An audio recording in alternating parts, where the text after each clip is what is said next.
Hello, players. Hello, stream. Welcome. Players, a little bit different tonight. You are not hearing through Roll20 any music because the music is now being played on the other computer where the stream is. So, there's music on the stream, pregame, and break. And we'll still kill it like usual when we go into the game. But we're now getting that music from Stream Beats instead of from the Roll20 jukebox.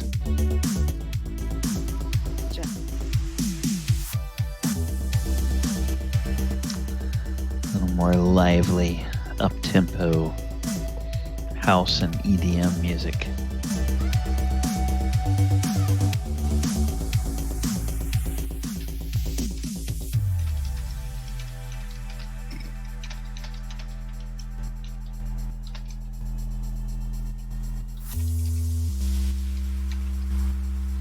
So how was everybody's week? Crap. Oh my god, I put in so much overtime. I think they're gonna balk at it when I put in for it this next week. Oh my goodness. I suddenly found myself the go-between between the state, people who are helping us get caught up on data entry of consent forms for COVID shots, and the health department. Even though it was never assigned to me, it was kind of like, here, can you help with this? Yeah, okay. And next thing I know, I'm out on an island all by myself going... That does not sound like a fun place to be. What? That does not sound like a fun place to be between. No. In fact, I'm kind of splitting my attention a little bit tonight because I'm still actually logged into work and trying to get numbers for the state person for her 8 a.m. meeting tomorrow morning. So where are we currently? How caught up are we? Jason, can I ask you to say a few things? You're coming in really super quiet again. Oh, okay. I moved my mic a little farther away to avoid some feedback, but I moved it now. Does that help? Not really. Little, but not much. Let me try adjusting settings here. The brown rabbit runs. Come on. Gotta give us something. I can't do that, but I did adjust the settings up a little bit. Did that help any? Okay, that's a little bit better. Okay. Yeah, you're still a little quiet compared to everybody else, but I think you'll be audible now. Am I the only one who can hear them perfectly? Yeah, I can hear them great. But, I turned it up. Yeah. Say I turned it up a little bit more. I didn't want to blow everybody away. Okay. Well, we all have microphones we can adjust. Actually, let me go over here. I forgot there's two things. Okay, say something again, Jason. I'm here sitting at the table. All right. There we go. Okay. There's my setup is such that, here's how I'm streaming. I want to stream the player view and not the DM view. Partly because I have this, the old DM in me lives in perpetual fear of the players trying to peek behind the screen. And so I want to stream the player view so that if there are any players on Twitch, they can't see, oh, well, hey, the monster's just hiding right down there in that room that we can't see on our screens. So I want to avoid that. Which means I have to be on two different computers. So the stream is actually originating from my desktop, which has its own copy of Discord open. And then I have my Discord open on my laptop, which is running the DM view. And so I'm adjusting things on the other screen, which reminds me, I'd better pull that up, and I had better pull you up. And Jason, I'm going to turn my sound back on this and let you go ahead and say something again. Rubber baby buggy bumpers. Okay. All right. That's good. Okay. All right. So round the rabbit runs far away. I wasn't hearing Jason as clearly because on the DM side I had him turned down from a previous session for some reason, and he kept turning himself up, and I was turning him up on the other machine, which kept making him louder and louder on the stream, but not in my ears. So,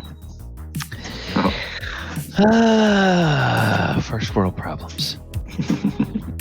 Jason, what kind of mechanical item do you have in your background, though? Do you hear it tapping? Yeah. That is the hamster chewing on the cage. Oh, okay. Yeah. That is the what? Your battle hamster. Yeah, the battle hamster. Is I get that it. A real hamster? Yeah. Can we see this hamster? No, fake battle. It sounds like a warforged hamster. Ready to go to battle.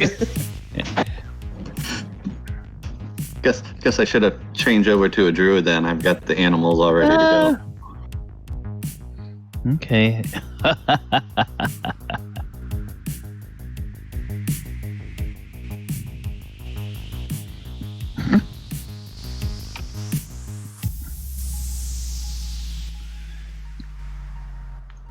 That's the hamster funhouse.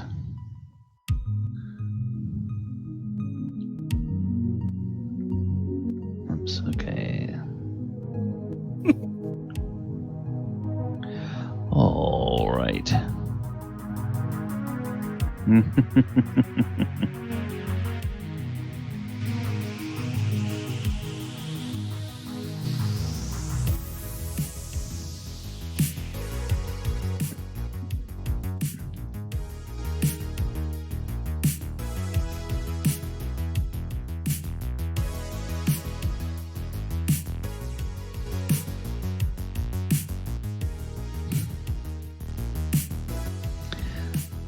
So everybody else have a good week.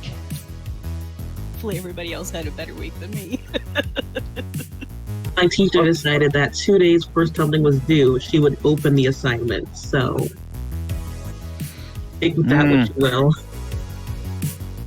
Again? What? Seems the best way.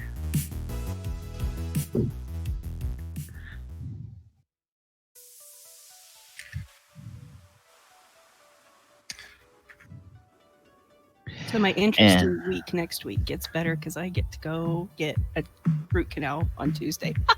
Awesome. Oh.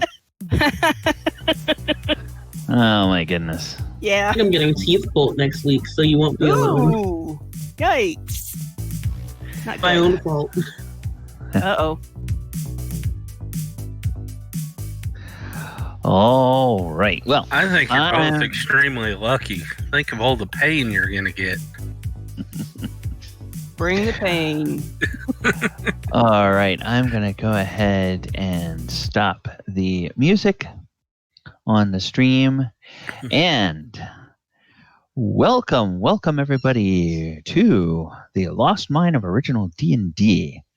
Can you believe it? This is session 20. Session that I like to call Securing Cragmaw Castle, because we pretty much finished with all of the most of the enemies last week. There's a couple of things that a couple of areas left to explore in the castle. King Groll is dead. Gundren Rockseeker is rescued. Unfortunately, our dear Empress Amy is trapped underneath a pile, or her corpse is trapped underneath a pile of fallen rubble. And we need to see what we can do about that. We also need to introduce a new character. And that is what we are going to start with doing. Alice, how are you doing? Hello, Alice. Hello, Alice. Better than Amy. Okay. Does Alice have any connection to Amy at all, or not? We're gonna go with Gooney's plan and just say it's Amy's little sister. Okay. All right. So that makes it sort of easy. It's for Casca. Malice. Alice made her way to the town of Sealsea and learned that she was just hours behind the party as they were headed to Cragmaw Castle. And with all of the goblins and bugbears that were going along, it wasn't hard to follow their trail getting here to Cragmaw Castle. So you arrive, and what I'm going to do is I'm going to, on this screen, oops. All right, come on. Something just went strange. All right, come on. All right, so we're going to remove that. We're going to... What is Alice's current hit points? It should be 21 because she hasn't taken any damage, hopefully. Okay.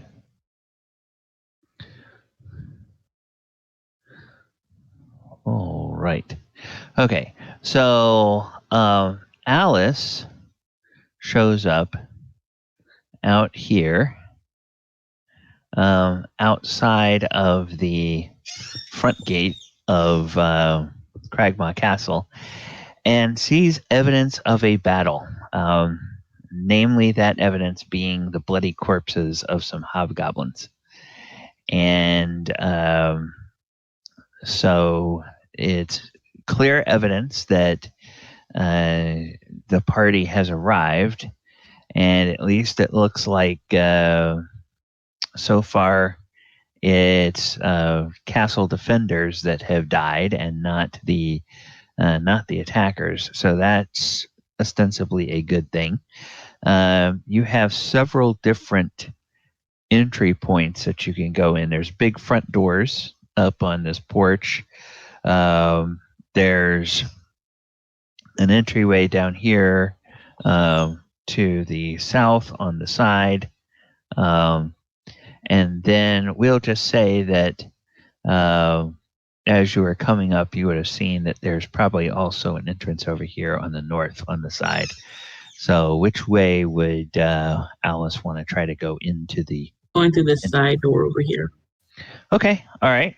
So if you can move that token, you can just go on around. All right.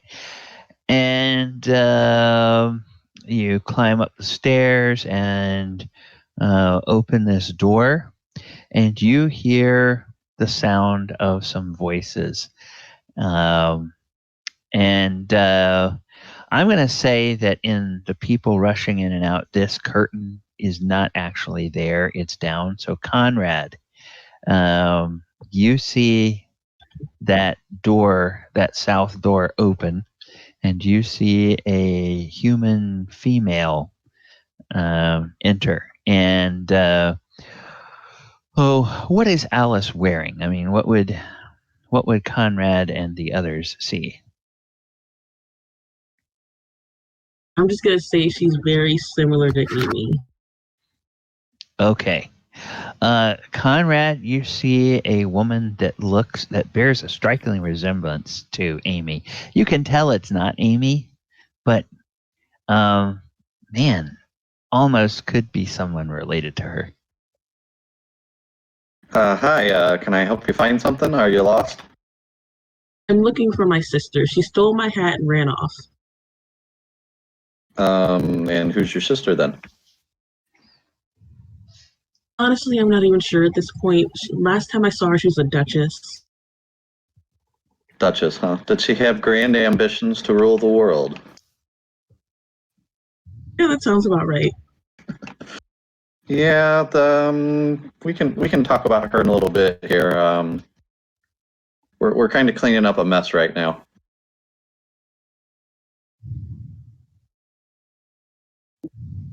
Let's see, nobody else is around me. I'm gonna try to look past Conrad and see the mess.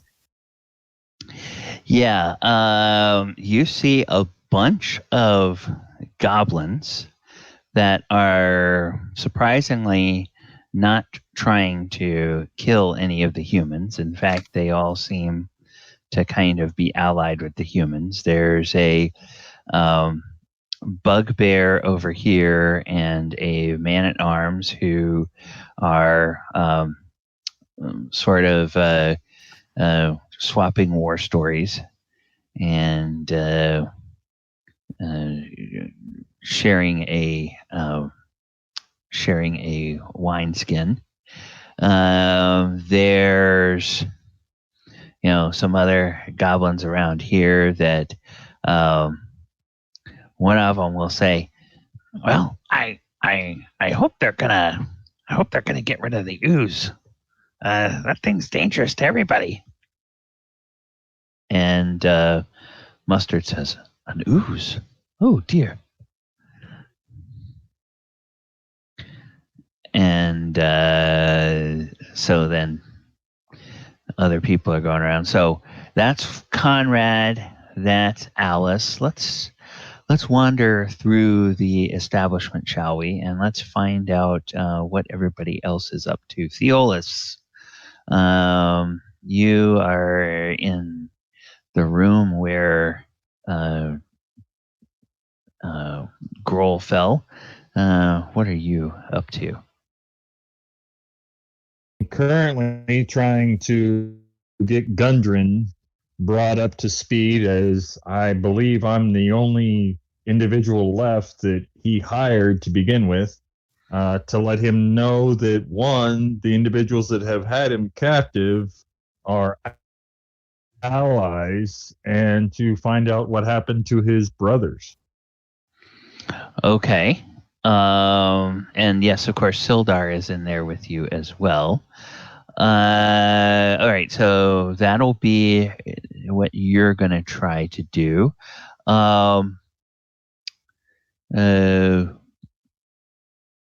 Zhire, what are you up to? What are you trying to do?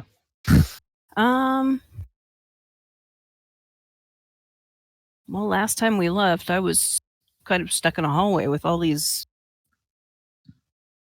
creatures all around me, kind of trapping me inward a little bit. Mm-hmm. Well, now there's nothing but allies around, so you can move through ally spaces if you want to get somewhere. Well, I'm going to go walk about because I want to go do some looting. Okay. I want to go look into what's going on and if there's any other treasure or other floors and stuff on this level. Okay. So you're going to go do that. Sermos, what are you up to? Well, if I know what Zhire's up to, I'm going to join her. Okay. Because I don't want to stand around and listen to Theolis tell stories.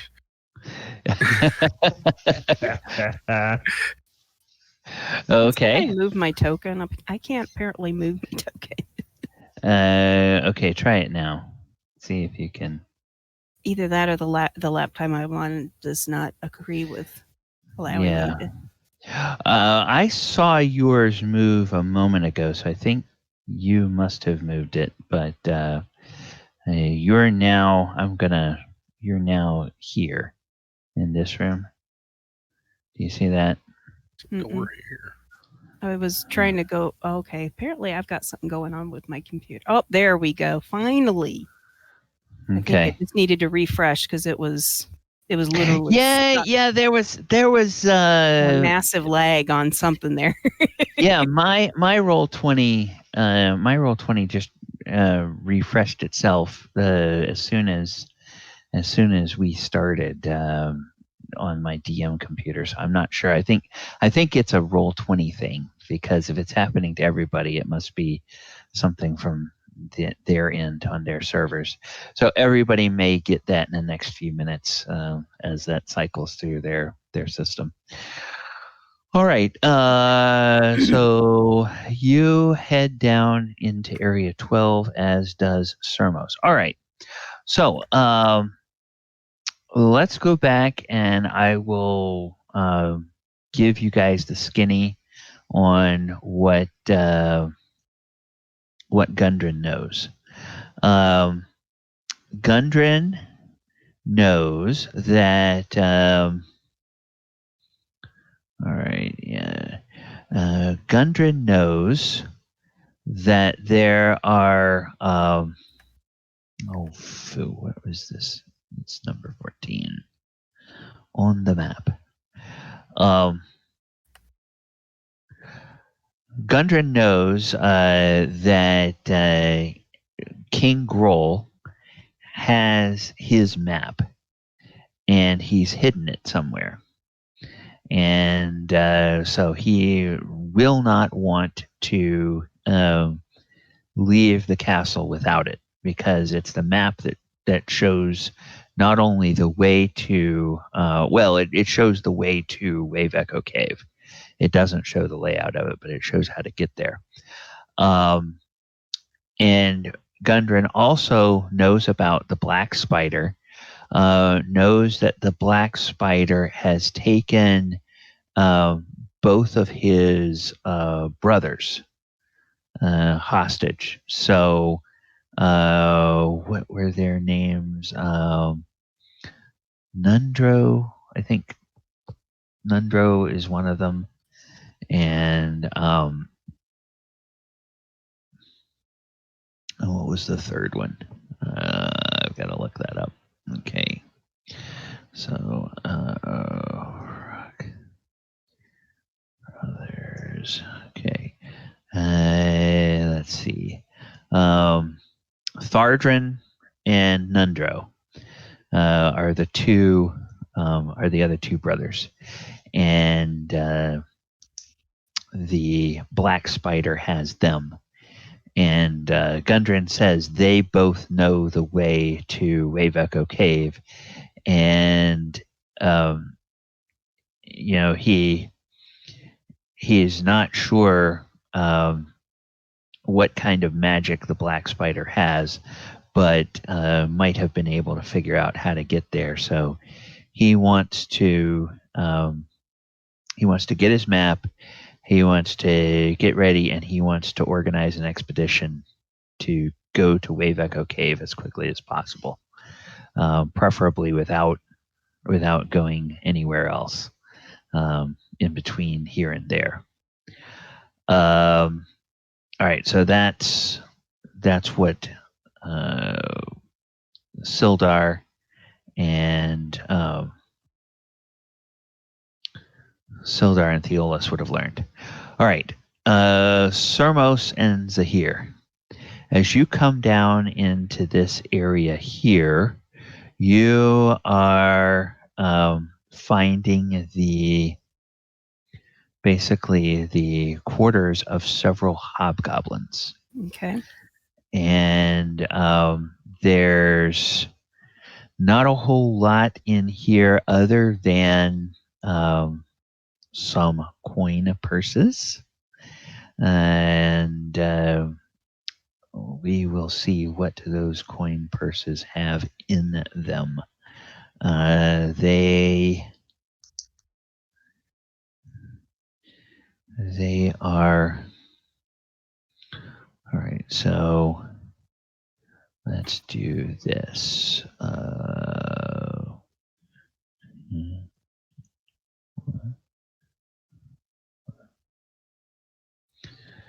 All right, so there's a total of 23 gold pieces. Ooh, nice. 3 gold pieces in the Hobgoblin barracks. And now that all the fighting is dying down, Sermos and Zhire, without really trying too terribly hard, you can hear a noise beyond this door to the south. The noise that you can hear sounds like a very loud, very large, it's like a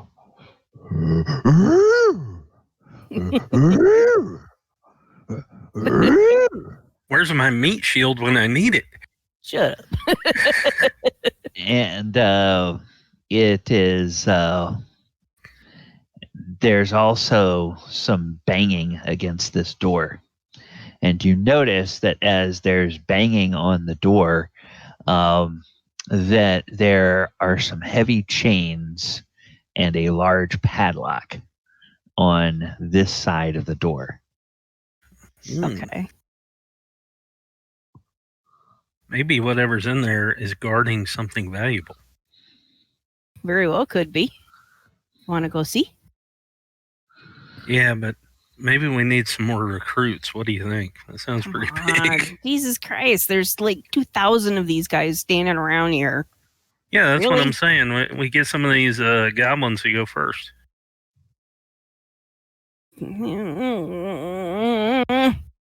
What? Okay, fine. Just open it up. Let's go. So. Well, won't she have to pick a lock? Yeah. So I do the whole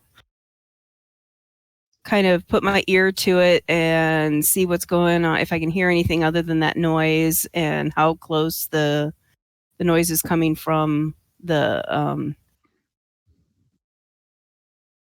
that area in there, and then just kind of go from there, I guess. So okay, so I'm gonna roll a hear noise check for you. Oh, yes. In fact, you succeed on your hear noise, which means that you can pick up some details from the noise that you hear.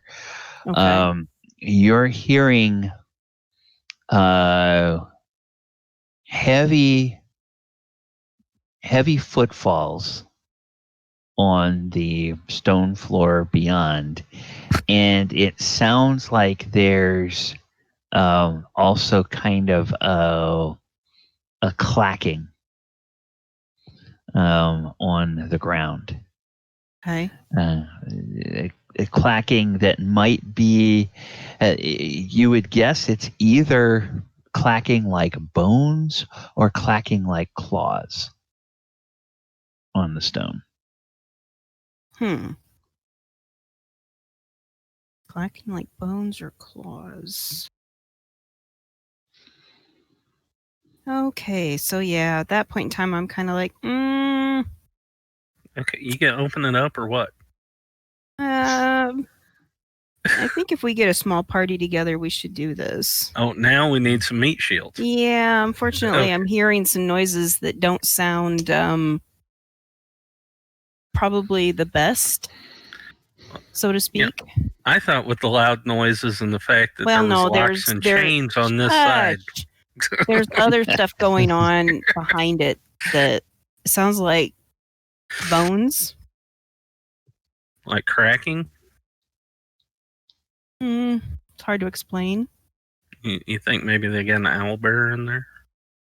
Oh, who knows? Oh. So, yeah, all right. Let's go see what we've got here. All right. So you guys are going to go recruiting. Conrad. Walk over. Open. Okay. Yep. You open a door. Conrad is there, and not far away from Conrad is a woman that, wow, looks like she could be related to the late Empress Amy. Not another one. Another. See my sister? She had my hat still. Your sister? Oh, yeah. I watched her get crushed to death. I told her she died.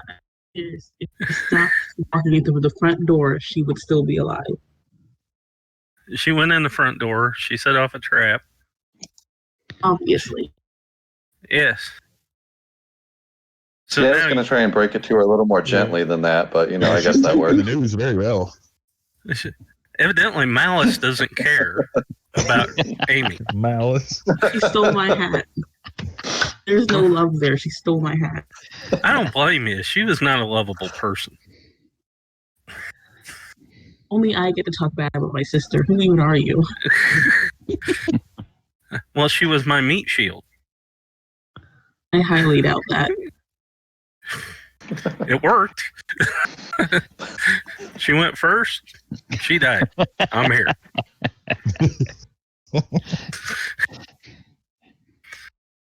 Wow. Hey, any of the goblins around? Where's Mustard? Mustard hears somebody calling. Oh, yes, Sermos, I'm here, and the goblins say that there's an ooze we must deal with over here. Yeah, but first we need you and some of the goblins and I don't know, whoever else is around you. Come over here. We got something we got to deal with. What's behind the door? I say, chaps, do any of you know what's behind the door here to the south? And a bunch of the goblins go, oh, yeah, big owlbear. King Groll not know what to do with it. Keep it. Threatened to feed us to the owlbear. Has it locked up. Well, let's go kill it. Okay. You first. No, you first. You're the one that wants to kill it. You first. Well, I could just let it loose and just get out of the way. Yeah, we can climb up on stuff. Sure. Let it go. You know they're pretty tall. Yeah, we're pretty small. We can scramble up on stuff. I think. You think? We think. You guys just trying to convince this thing to go in? No, we were just going to let it loose, and then it could tear through the goblins and find its way out eventually. Or run into the ooze. One of the two. And cast it on the goblin. Not the goblin. Yeah, I think it's the goblin. The one they're talking to. What are you... Oh, you're casting charm person on one of the goblins. Okay. Let's say that... Let's say, for giggles and grins, that the goblin who has been doing the talking here is Kogo. Needs a food name. Okay, so, and now what does he need to do? He needs to make a save against spells, right? So let's... take a look and see what his saving throw is against spells. That is going to be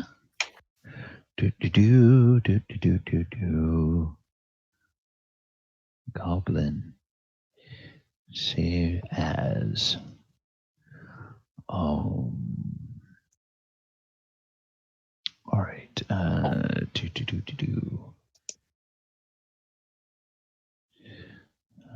So saving throws for monsters. Let's go to the end here. Oh, saving throws.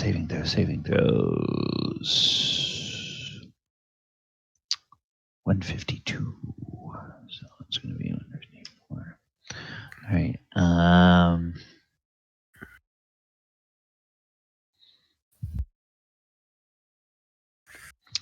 And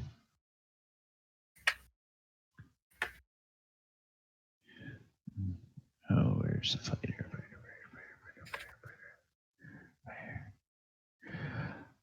Okay, spells. Oh, he doesn't have a very good chance there, so we're gonna have him do that. 4. Of course he fails. All right, so Kogo is totally charmed. He is under Alice's sway, and he says, "Oh, yeah, pretty lady. What can I do for you?" Well, I can't seem to open this door. It'd be really kind of you to open it for me.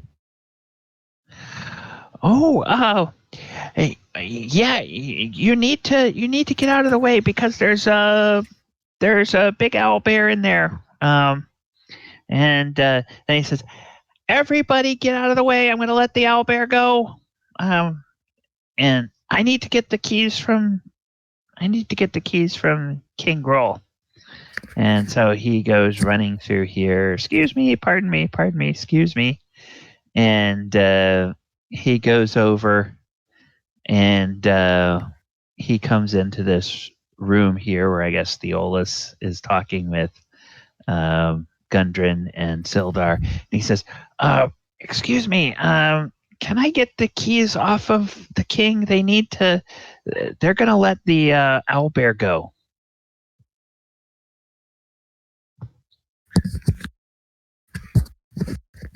And, Theolis has already left the room. He's not in there yet. We're going to let the owlbear go. One moment before we do this. Go ahead and get the keys. We need to meet with everybody before we do something as intelligent as letting an owlbear loose. Well, they didn't want to go kill it. I was all for opening the door and kill it. So we decided to let it go.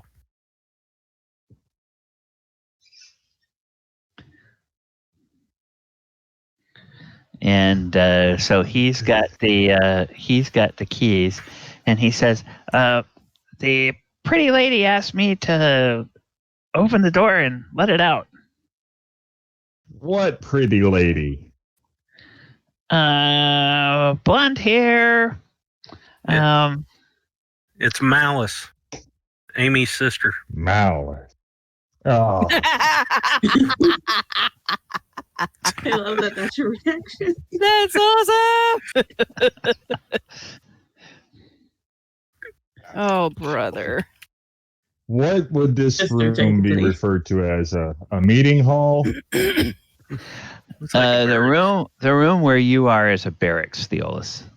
Right. I'm trying. The room that you're pinging over here. Room. Yeah. That's kind of a meeting hall or what passes for a dining hall for the goblins. Kind of a common area where the goblins would gather. I got an idea, Theolis. We get everybody into the other end of the castle, and then we have a goblin let it loose and run past the ooze, and hopefully the owlbear will chase him and stumble into the ooze. I like the idea. That's kind of what I was going along with. Was I was going to have Gil tell the other goblins that they need to have a meeting in the dining hall or the meeting hall so that we can get all the goblins to one spot, and then we'll be able to work from there. Yeah. Worst thing that happens, the ooze gets destroyed and the owlbear gets pretty well damaged, so then we can take it out. There you go. I like the way you think. What ooze? And Kogo says, "Oh yeah, it's a trap that King Grohl had set. I can show you where it is." No, thank you. There. Your sister would have wanted to hug it. I know she would have. And he goes over and he points. He does point there. Yeah. And they let us know about it when we were going through the castle. And he points to the ceiling, and you can see a instead of a green slime like you found in the over in Tresendar Manor, this is a gray ooze that is on the ceiling. And it almost blends in with the color of the stone. All we need now is a black pudding, and we'd have the trifecta. Yeah. And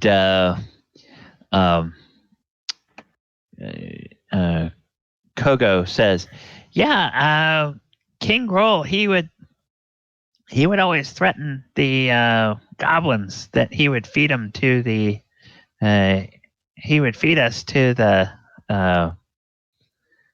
slime if we made him mad. And so these guys are all going to come in here. Whoops. Kogo is going to stay here. No. Leave it. The rest of these goblins will also go on in here. Now, what about the bugbears? What do you want those guys to do? I'm thinking they ought to be waiting over here. Okay. All right. So Clark will get Ripper and Snarl. He'll have them go over here and tell them to stay put. He doesn't want them to get hurt. And then these other goblins come out here. Yep. Droop will come in here. And then Sturek will be here. Sildar and Gundren will go with the bugbears. But Gundren says, I'm sure that the map must be in here somewhere. We must search this area before we leave the castle. I won't leave without the map. And so they'll get over here. Gundren will come over here along with Sildar. All right. And then Kor will go with these guys and get up here. Where do you guys want Mustard? No, he can go with Sildar and them. Okay. He and Alban will go over there with them. Alban will get his sword ready in case he needs to help the bugbears fight the owlbear. All right.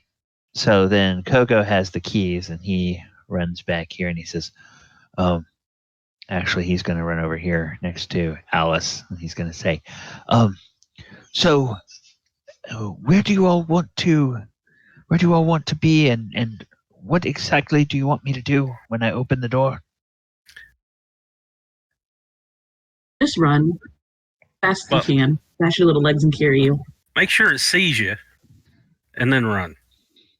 Make sure it Yell follows something dumb, like I'm food. Oh yes, it. I'm sure it will see me. But yes, I'll run, and I'm supposed to run over, past the ooze, right? Yes. Very close to the ooze. Not so close you get grabbed, but close enough that hopefully the owlbear gets grabbed. Okay. I can do that. All right. And you all need to make sure you're gonna be out of the way. Don't get between. I would go up towards the north entrance. So I'm thinking we ought to be over here. Oh well, that'll work too. So Theolis, Zhire, Conrad, Alice, you guys gonna go over and join Sermos?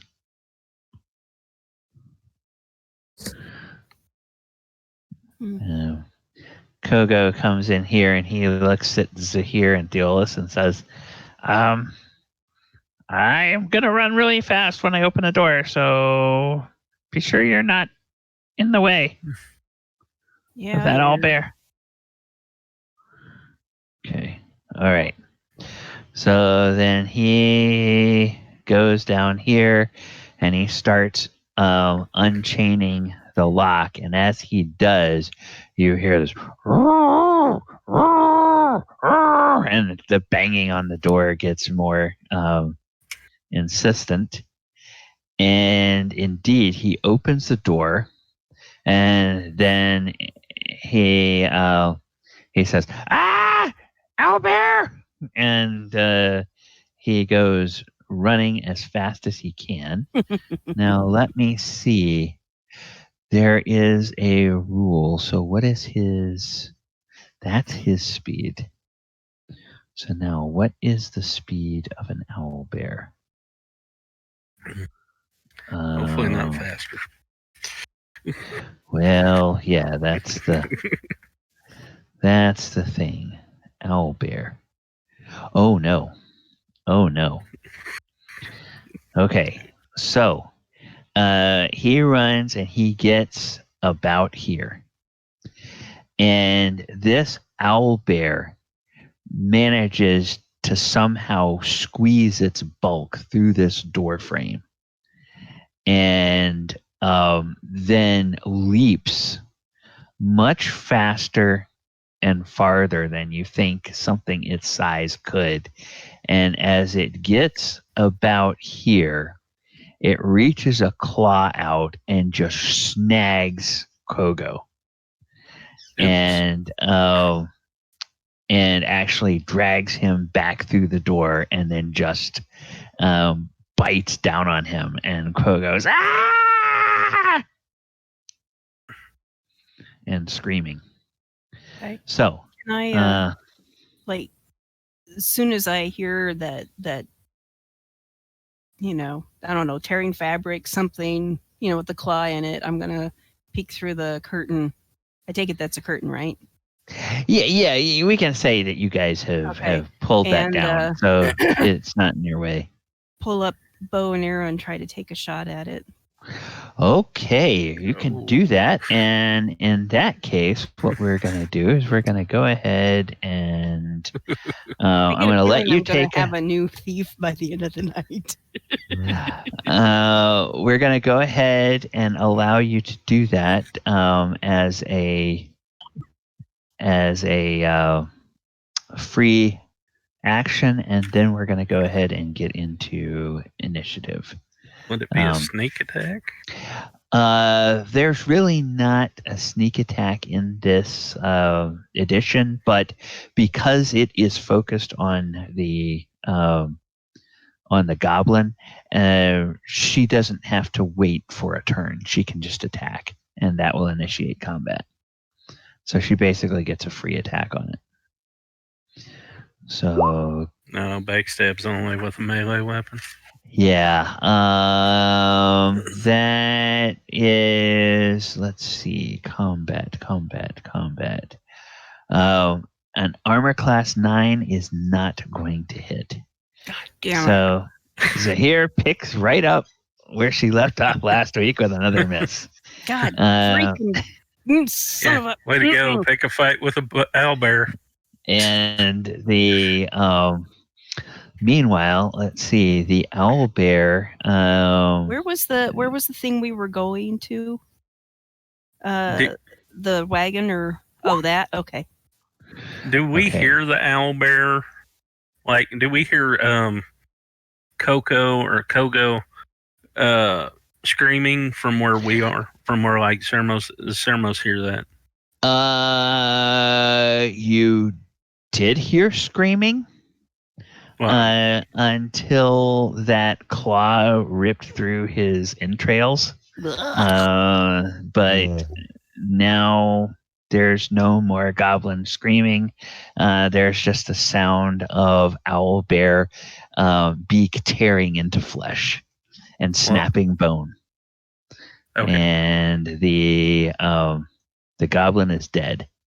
So I'm gonna go investigate when I can. I don't know when I would be able to move. So when I can. Well, it is dining right now.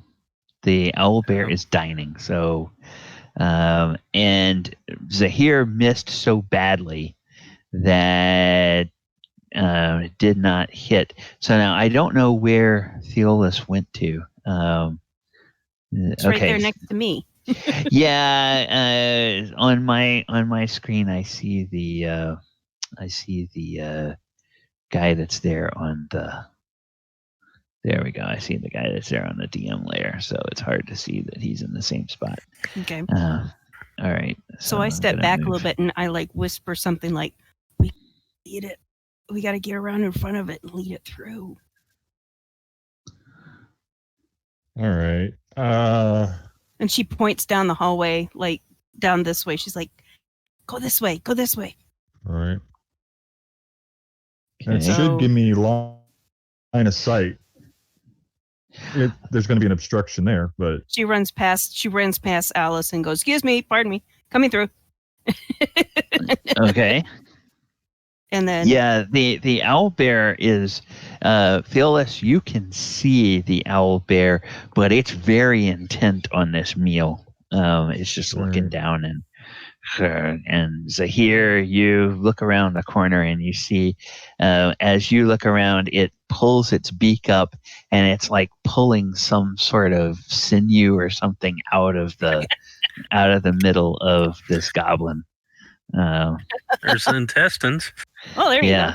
So, what I'd like to do, but I don't know where that'll fit in with the gaming on this first edition, is as soon as we've run around and when it looks up at me, I want to like fire another arrow at it. Okay, so let's go chase me. Let's go ahead then, and let's roll initiative. And Zhire, you, since you initiated hostilities, I started this mess. You go ahead and roll for the party, and I'm gonna roll for the. Are you sure that's wise? You lit the fire, so. Okay. Remember, it's D6. not. It's on your character sheet initiative on the combat tab. Yeah. Hang on. Let me roll. So the owlbear gets a 3. Oh Jesus. Sorry, I'm doing this on a laptop, so I'm like trying to maneuver here. All right, combat initiative. There it is. Doop-a-doop. 5. Okay. Well, good enough. You beat the owlbear. So, party, you guys can all move. I'm going to say you're starting your move from where you are now.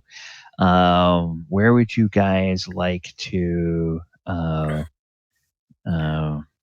move to? And we'll put our order of combat page up.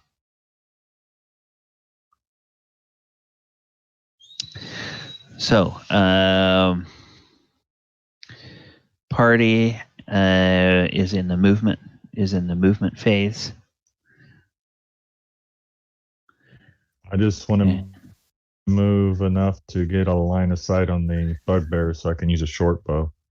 Okay, and the owlbear. Yeah, light crossbow. Between those two doorways should work. Yeah, me too. Yeah. I moved through the other doorway to at least have something blocking. Yeah. All right. So yeah, you guys will be able to see the owlbear through that doorway. And you also know that the gray ooze is on the ceiling over here. Sermos and Conrad, where would you guys like to move, if any? I think I'm gonna hold where I'm at. Yeah, I think I'll stay put as well. Okay. Alice, what about you? Where would you like to go from? As always, I have half a plan that may or may not work. Okay. We shall see. I'm going to stay here. Okay. All right. Then ranged weapons. Zhire and Theolis, you guys were ready with ranged weapons, so you can both take shots if you wish.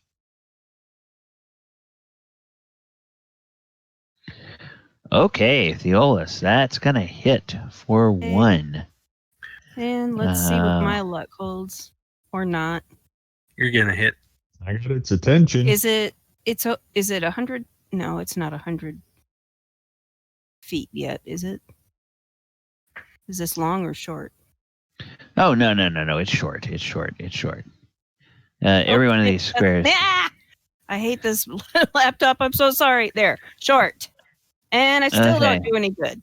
You did better with the medium. Okay. The second time around. Yeah, that's what I rolled the first time. Yeah, the only thing that hits is Theolis, and owlbear goes, looks up, roars in anger. You made it angry. Okay, then let's see. I think it likes you. Does F you. Does either Conrad or Alice, do you have a spell that you would like to do? Now, Alice, you don't have line of sight to it right where you are. Conrad, you can hear where it is, right? You can hear where it is, yes, in a general sense. But yeah, and Conrad, you really don't have line of sight because of the way the doors line up. Yeah. So, all right.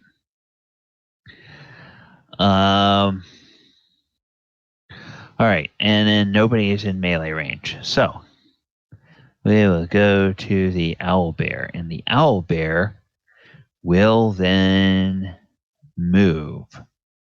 And it's going to squeeze itself 5, 10, 15, 20, 25, 30. Run up here, and it is going to reach out a claw and swipe at Zhire, who's standing in the doorway. And so it will make... it's an armor class -1 for 6 points of damage. Shit. Well, at least I have some. At least I have some hit points still left. Yeah. Okay. So yeah, of course it hits and it takes me down to 7. 7, yes. And then it tries to snap, but it misses with its beak. Thank God. At Zhire. And then we come to the end of the round. So, so here you did initiative last round. Alice, do you want to do initiative this round for the party? Why not? It's bad. I am sorry. And the owlbear gets a 3 again. Yeah, and Alice gets a 4. Okay, so Just ask 4. Alice. All right, so you guys get to go first again. Now, Theolis, Zhire, Sermos, and Conrad, you have seen that this thing is capable of moving at least 30 feet in a round. Where would you like to go before it has a chance to move? Here, I'm going to is move to... this area here, is that like completely blocking the way, or is it like kind of like a hump with a hole at the top? It's kind of a hump with a hole at the top, but it's difficult terrain. So every square moving through there is 2 squares of movement.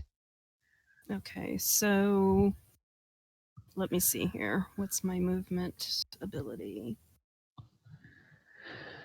I can move Probably 30. one. Okay. So each one of those squares is 5? Yep. So I can move 15. So You want to be behind me, probably. I can absorb some more hits before. Yeah, if you just run straight north, Zhire, you can get past Theolis and behind the bugbears. You can get all the way up there, so that there's now 2 meat shields in between you and something hungry for dinner. Yeah. I okay, Sermos, you're good. Yeah, I moved back 2 spaces, and okay, that way me and Theolis are kind of plugging those 2 holes. Okay, all right. Can I fit next to here so I can heal her? Actually, I have a little something. Or you? Yeah, you could, Conrad, you could squeeze into that space there if you wanted to, or into this space here, next to the altar. And by the way, Conrad, this looks like an altar of some type, but we'll talk about that. I will identify it later. Yep. All right. Anybody else want to move? Alice?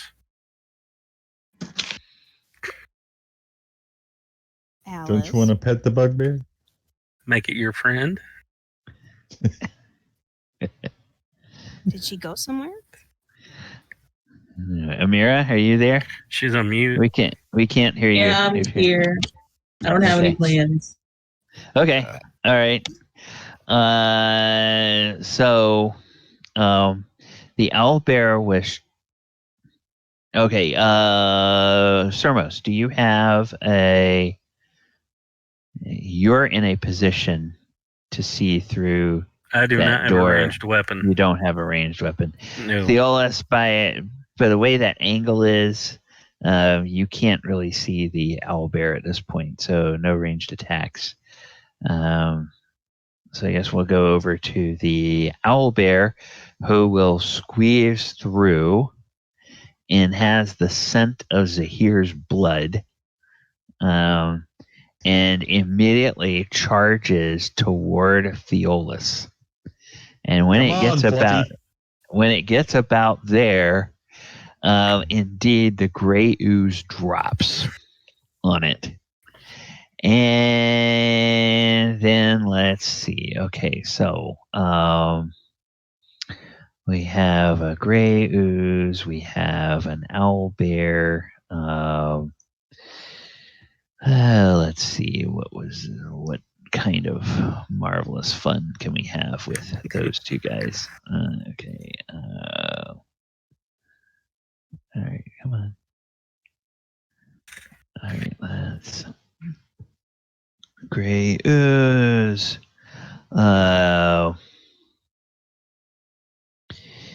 Yeah, it. Okay.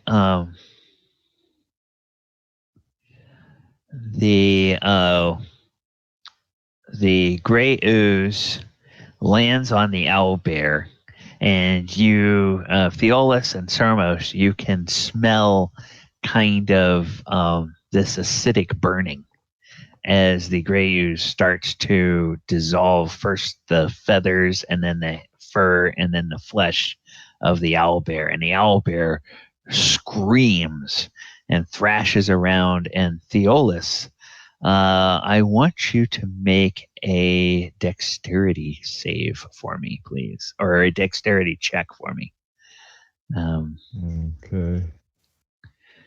Let me see what would be. Oops.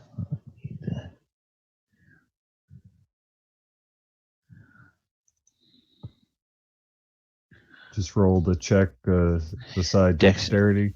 Yeah. Okay, good. All right. So as this thing lashes out, it's just sort of thrashing with its claws as it's trying to sort of reach at this ooze that has fallen on it.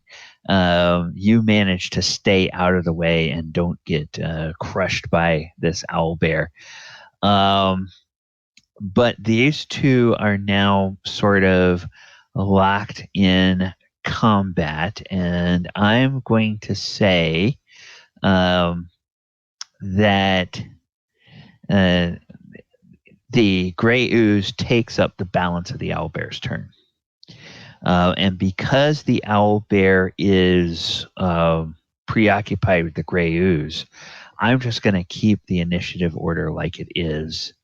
Meaning that you guys will have a chance to go first in the next round. And let me make some notes over here, and we'll see what how this battle unfolds. So, owlbear, ooze. Okay, we're going to do that. Whoops. I'll do this, and then this is. And then what is the hit points on this stupid thing? Okay. All right.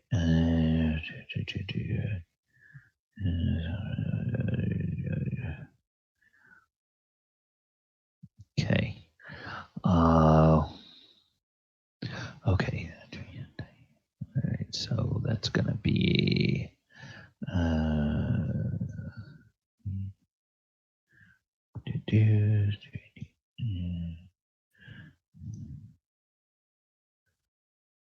Okay. All right. So that'll be 13. All right. So now.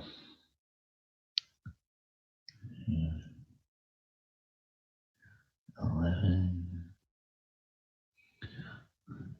And then. So that thing is dealing damage to it.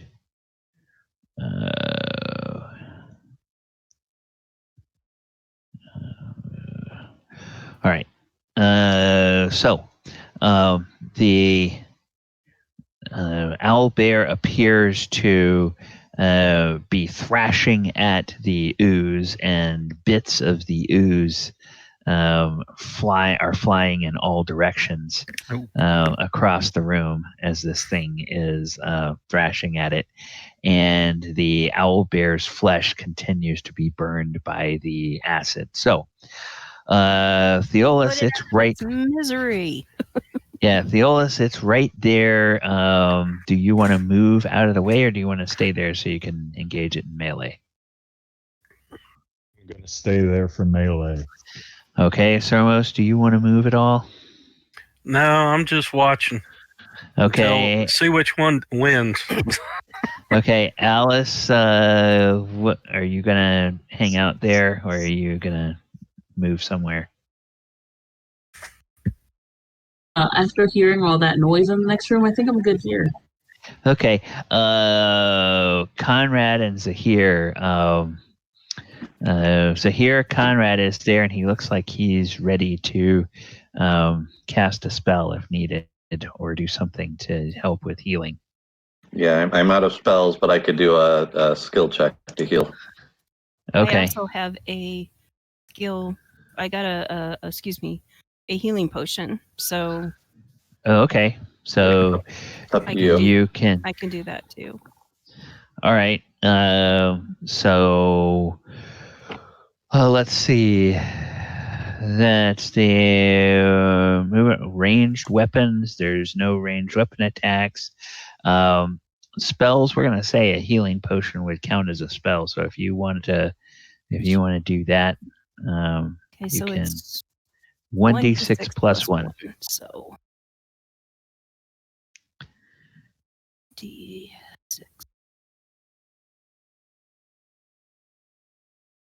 Fuck.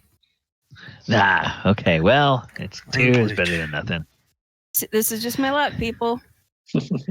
Okay. Then melee attacks. Theolis, you are the only one close enough to do a melee attack. Oh, armor class 3 for 7 points of damage. Okay. Well, the owlbear seems to have felt that. Then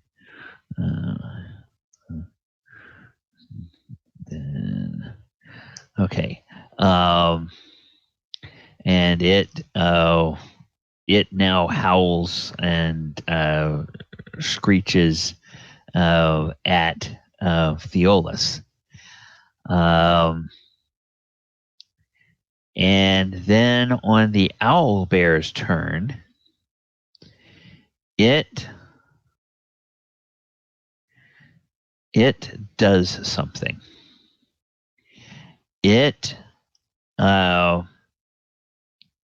scrambles, and it is going to make a full round movement.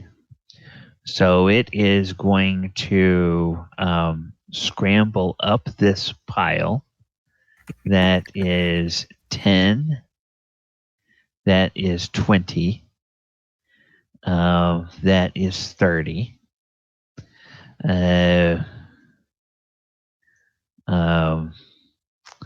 That is 35, 40, 45, 50, 55, 60, 65, 70, 75, 80, 85, 90. And it runs off carrying the gray ooze with it.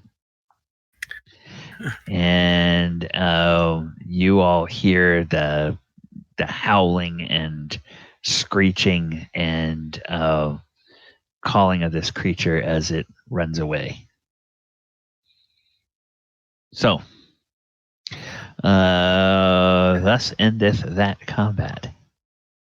That's dwarven genius for you. All right, so we are now out of initiative order. So we'll go ahead and remove all the turns, and we'll do that. All right. So we're going to take this and put these on the GM layer. All right, so you guys get the credit for defeating both the ooze and the owlbear. And Conrad, hey, you're right next to an altar there. Well, since things have quieted down, I'll take a look at it here and see if I can learn anything. Yes, you can. You can tell that this altar is dedicated to 4 gods. And they are 4 gods that are predominantly worshipped by humans. So that tells you that more than likely this castle was constructed by by humans as opposed to being built by elves. And it does have kind of human architecture, which is when humans build castles, they, bless their hearts, they do their best to try to emulate dwarves, which is, as far as Sermos, as far as you're concerned, it's a very pale imitation. These big clunky stone blocks that, a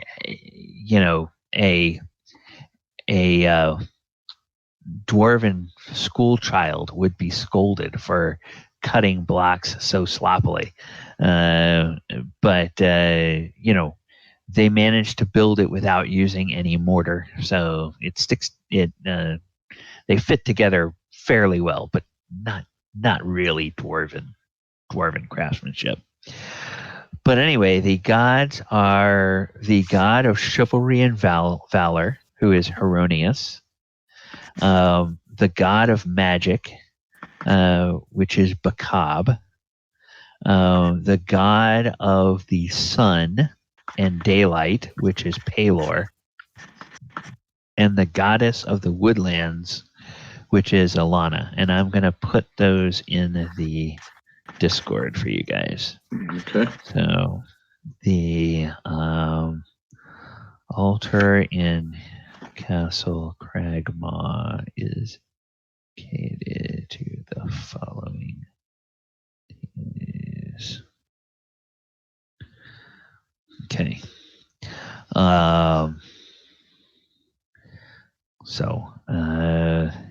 And those are all for those of you who have played several different editions. These are in fact gods from the Greyhawk pantheon. So, all right. Let's see. Now that we're in this area, let's see what else is up there. So, fine. Oh yes, there is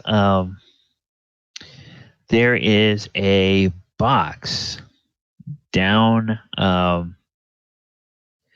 There's a box down at the base of the shrine, and it's like a toolbox of sorts. And you open it up, and there are several items that look like they might be used in religious rituals there. There is a chalice.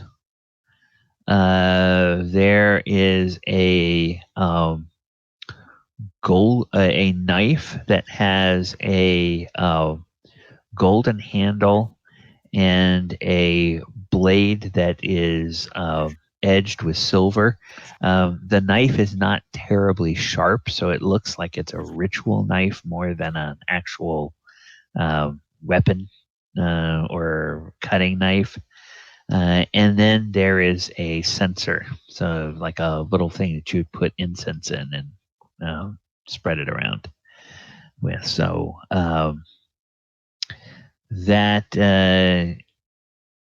and those are all very well made, and they look like they might be valuable. I'll collect them. Okay. Then let's see. Where do you guys want to go explore next?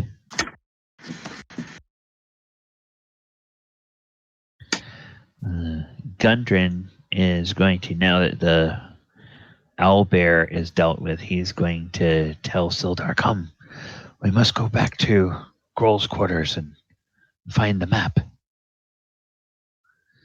So he's going to, actually, no, he's not going to climb over there. He's going to go through here and going to come in here.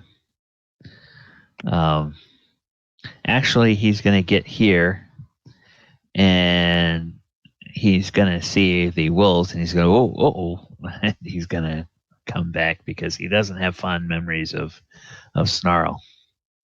although Snarl seems to be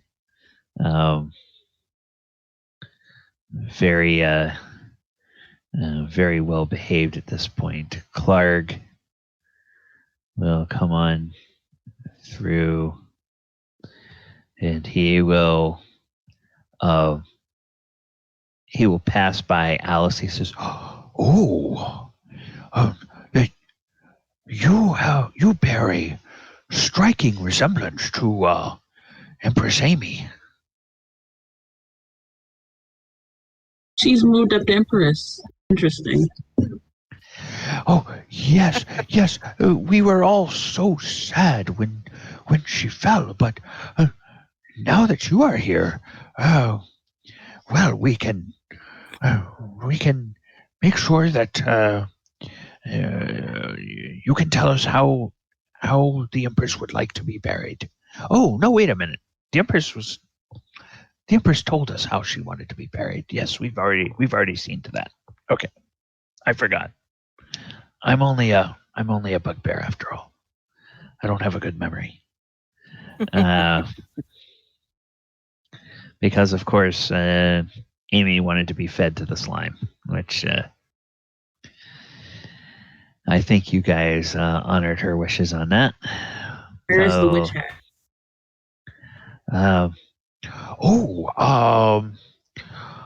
I believe that either Theolis or the lady Zhire has that.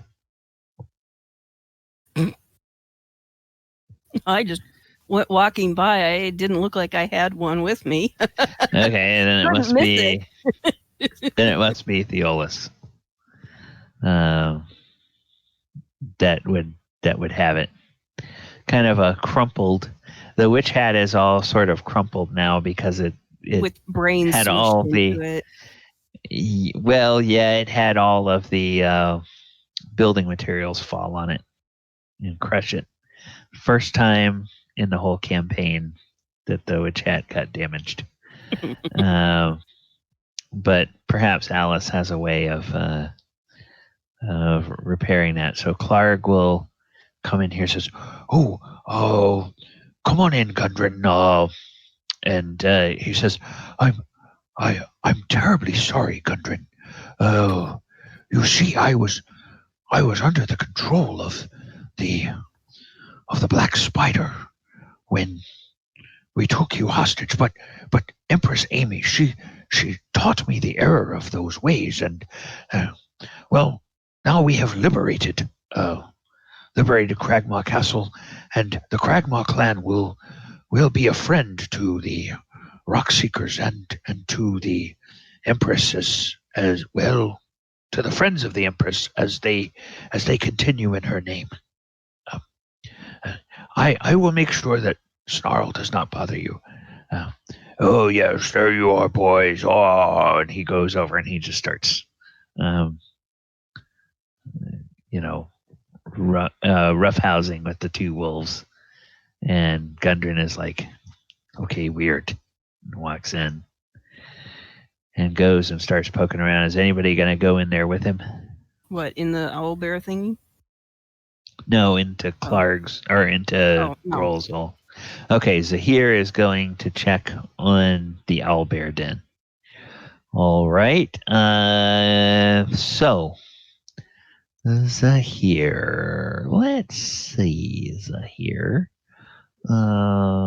Class.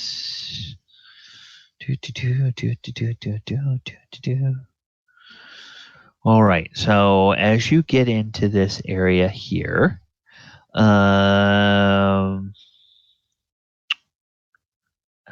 Tower. Okay, the upper floors of this tower have collapsed to create a hollow silo at least 30 feet high. Upper reaches of the room are lost in shadows. Dust, rubble, and broken glass cover the floor, and old work tables and bookshelves lie strewn to the south in the middle. Okay. And then in the middle of the room is actually it's kind of over to the east wall. In the middle of the room is what looks like a large nest. of combination of old furs. There's bones. There's some scat of a large creature that is over there. So that would be kind of over in this area where it looks like the owlbear had its nest.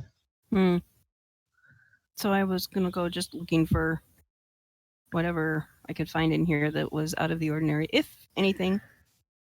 Okay. Either take a stick and kind of go through the nest a little bit. Yeah. Looking around here on the ground floor, there's nothing. Do you have a light source with you?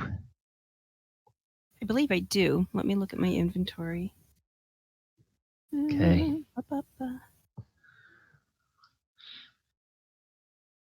Let's see here. Inventory. Yes, I have a torch. Flask of oil, tinderbox. Okay. All right. So lighting a torch and looking up, when you first walk in here, the arrow slits have all been blocked up. So there's no sunlight coming in from the arrow slits.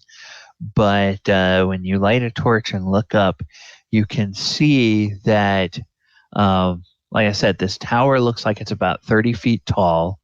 The second floor doesn't exist. And it looks like there at one time was a wooden stairway going up, but that's sort of rotted away.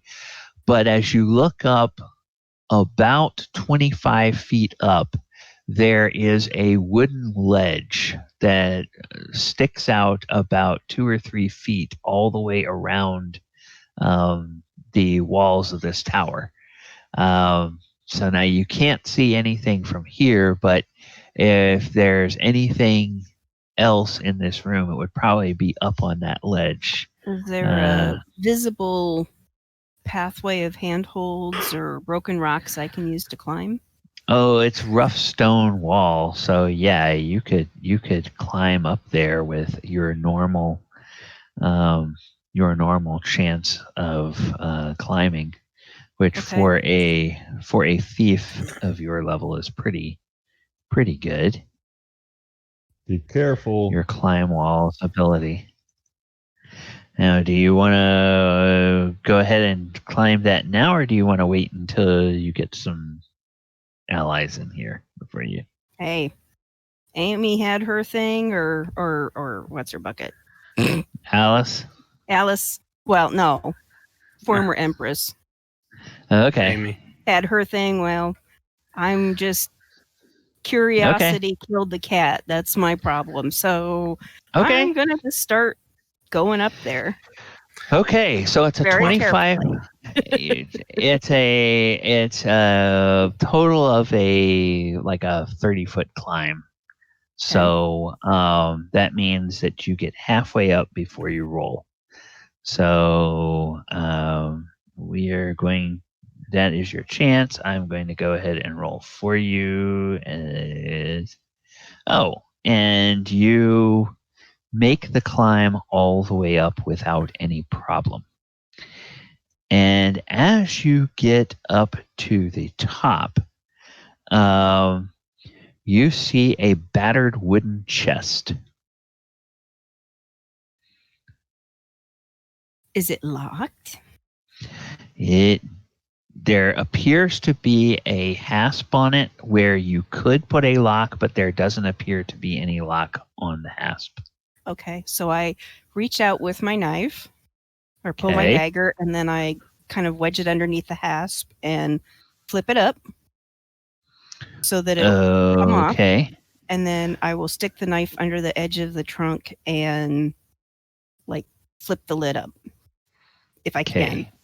Or is it too big to do that? Nope. You can do that. And a green slime starts to ooze out. No, it doesn't. I was like, quick reflex reaction, kick it off the floor. No, it doesn't. You see the glint of coins, a vial containing a liquid, and a scroll tube. So I am going to put in a private message to you what you have discovered. Okay. Now, with this being a ledge, and there wasn't a quote-unquote second floor, does this ledge lead to a doorway or any other entrance that might have been for a second, third floor? No. This castle, it appears to have been constructed. The towers appear to have been a full 30 feet high. And there's evidence that there was probably at one time a second floor on the castle, but the second floor was probably all of wood, and the wooden walls and everything of that have collapsed. The ceiling is still somewhat intact in some areas of the castle, but there's really not a second floor. That is up there. If you guys took over the castle, you'd have to rebuild that second floor. Gotcha. So it's just the first floor that are stone, except for the towers, which go up to 30 feet, except in the places where the towers have collapsed. Gotcha. Okay. Well, I will find something that I can wedge the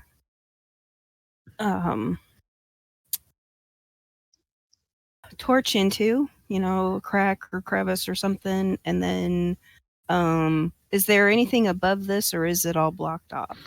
No, that's there are timbers that used to there are timbers and some planking that used to be part of the roof, but you can see that a lot of that planking is kind of rotted, and so it's just the top of the tower here. Okay. There's nothing there. So you have a private message that tells you what was in there. Basically sit down and start, if I can find a comfortable place, I will start sitting and going through and looking. Okay. All right. So I have to double check what the original edition equivalent are. At the break, I'll give you the details on what those two scrolls are. Okay. And I can tell what that potion is, right? Yeah. The potion actually looks identical to the potions of healing that you all. Okay. So I knock that back because I've still got healing to do. Oh, okay. I don't like pain. Hey. Ah. All right. So back to full. Yay. I drink that down and then go burp. Okay, we're good. Yay. Okay. All right. So let's see.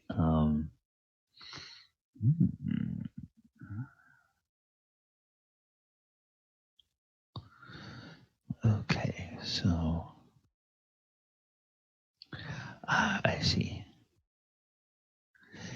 And that is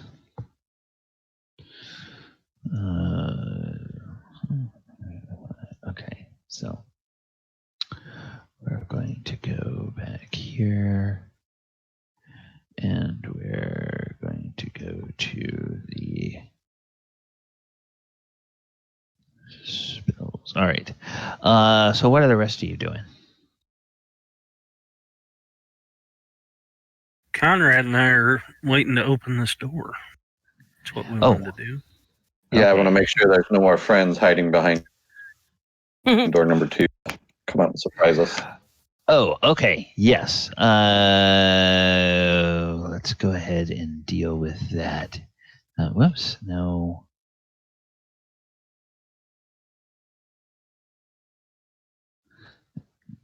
Dad, blast it.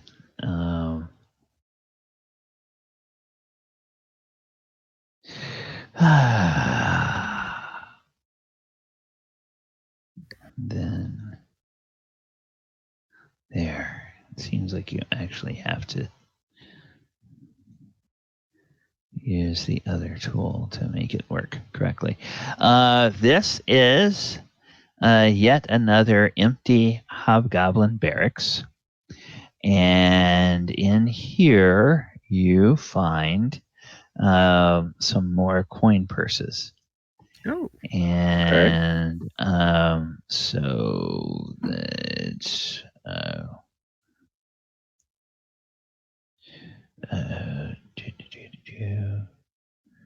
okay.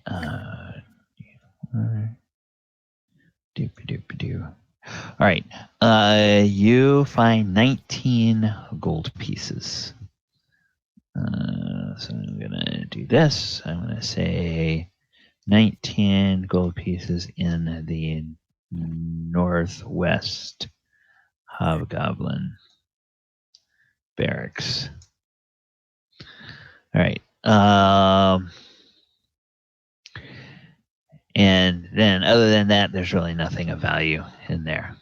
It was just we got rare one more door to check. Yeah, we can do that next time. Yeah. And then let's see.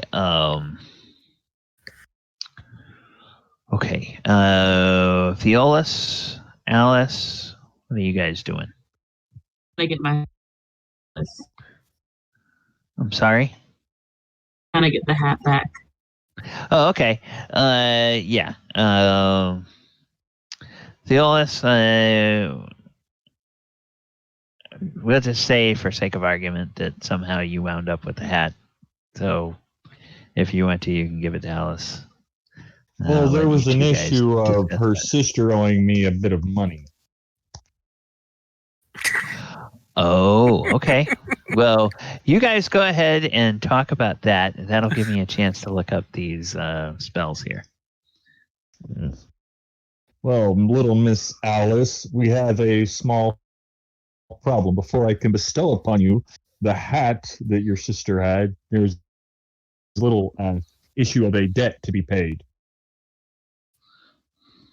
That debt being 100 gold pieces, which was the agreed upon payment for me to help her raise a goblin army. We now have a goblin army.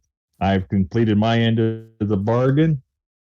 If you wish to have the hat, you shall have to complete her end of the bargain, or I can hold on to it as collateral.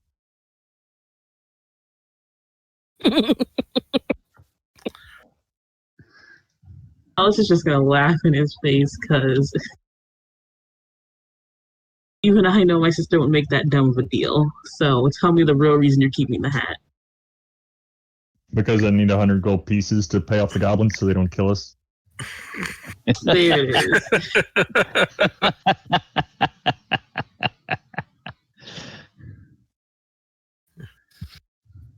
You do have one less goblin to pay now.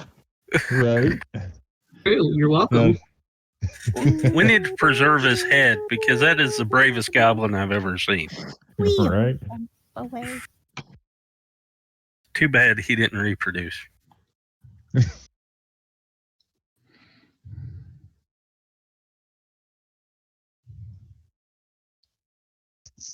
And by my calculations, how much did you promise the goblins each?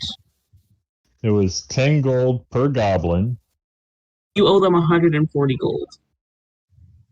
And see, no, you owe them 140 gold, and I have an ugly hat. The hat is okay. The hat is not ugly. Second of all, I was not here for that. I did not promise anything to those goblins. If anything, I would rather just kill them. But I'm liking Malice even better.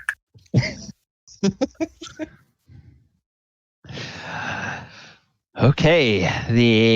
All right. So I just toss the freaking hat on the floor and walk away.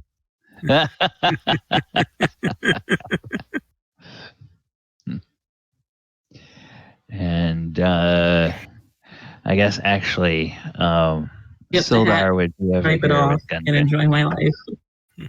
Okay. Core and Steric would be over here by this time. Would not have been over there. You guys have anything you want Mustard and Albon to be doing?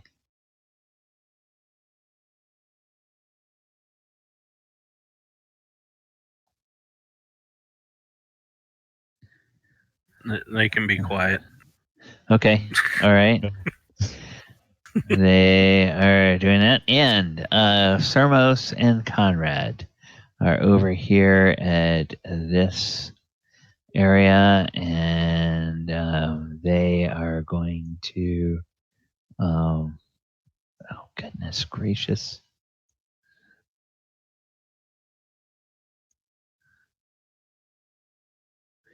they open this up and they find in here a evidence that there were goblins that were stationed in here. A small room is littered with debris. Arrow slit opposite the door offers a fine field of fire over the terrace in front of the castle gates. However, you notice on the wall beside the arrow slit, there is evidence that the goblins were playing,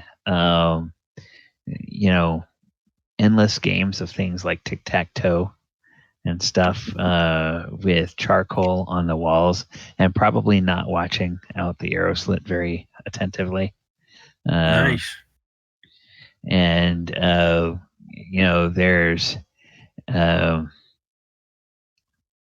there's a scrawl in very poor common that says Grohl is a butt.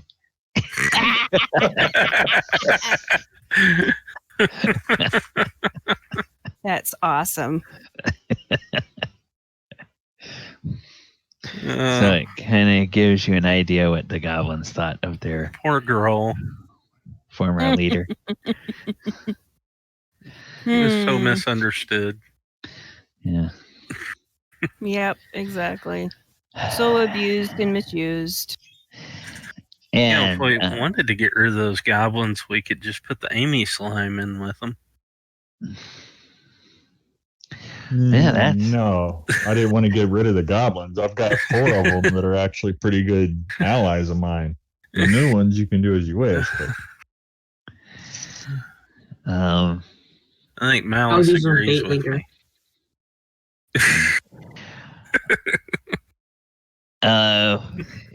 Okay, so Theolis, you're back over here with Gundren and Sildar, and Clark.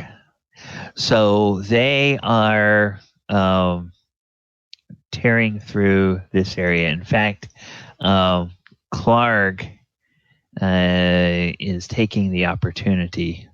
When you come in, Clark is taking the opportunity to get Snarl and Ripper out for some exercise. And so he takes them out because he can tell that Gundren is very nervous with the wolves around. And Sildar is having Core and Steric help to look for stuff. And Steric goes over to Clark's bedroll. And he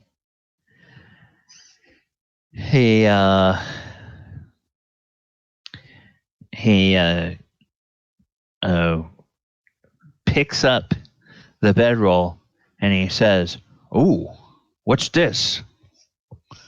And you turn and you see a leather sack underneath the bedroll. Oh, well, open up the leather sack and investigate inside. Okay. Gundren and Sildar come running up beside you. And as you pick up the sack, it's heavy and it clinks with coins. And as you untie the top and look into it, you see a lot of silver and a lot of electrum. You see 3 potion vials, and you see a tattered map. And Gundren says, "There it is." So, let's see. We're going to put this in here in Groll or under Groll's bedroll. You find in a sack. All right. 220 silver, 160 electrum, 3 potions of healing. You can tell because they look exactly like the other potions of healing you all have come across. And Gundren's map to Wave Echo Cave.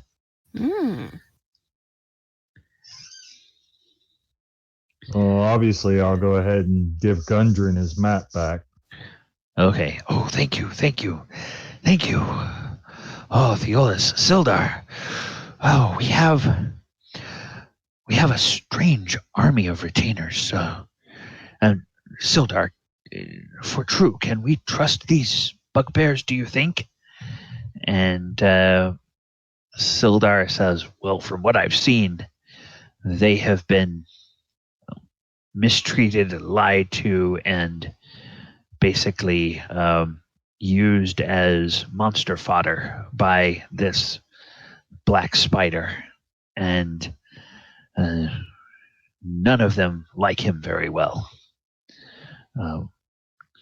Once, I don't know what it was that Amy said to Clark, but butter hasn't melted in his mouth since she first talked to him. I don't know what she did. And he's been the model of a perfect leader for these goblins, and Sturrock and Cor, they've been very helpful as well. And Cor says, yes, my understanding was that the Empress had anointed Clark that he would be the leader here at Cragmaw Castle. Rebuild. It would be another place that Amy and her allies could have as a base, along with the Tresendar Manor. It would be a stronghold from which they could help to establish a foothold in the land.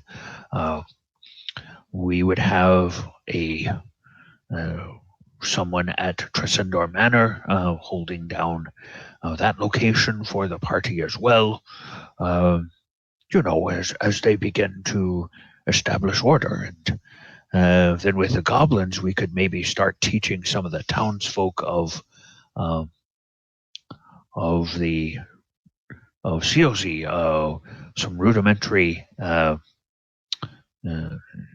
rudiments of military tactics, so that they could have a town guard, and the goblins could help to rebuild and help to forge an alliance with the humans in other towns.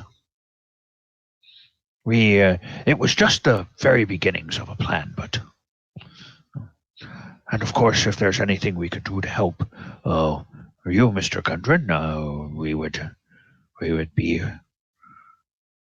willing to do that. And Gundren looks at Sildar,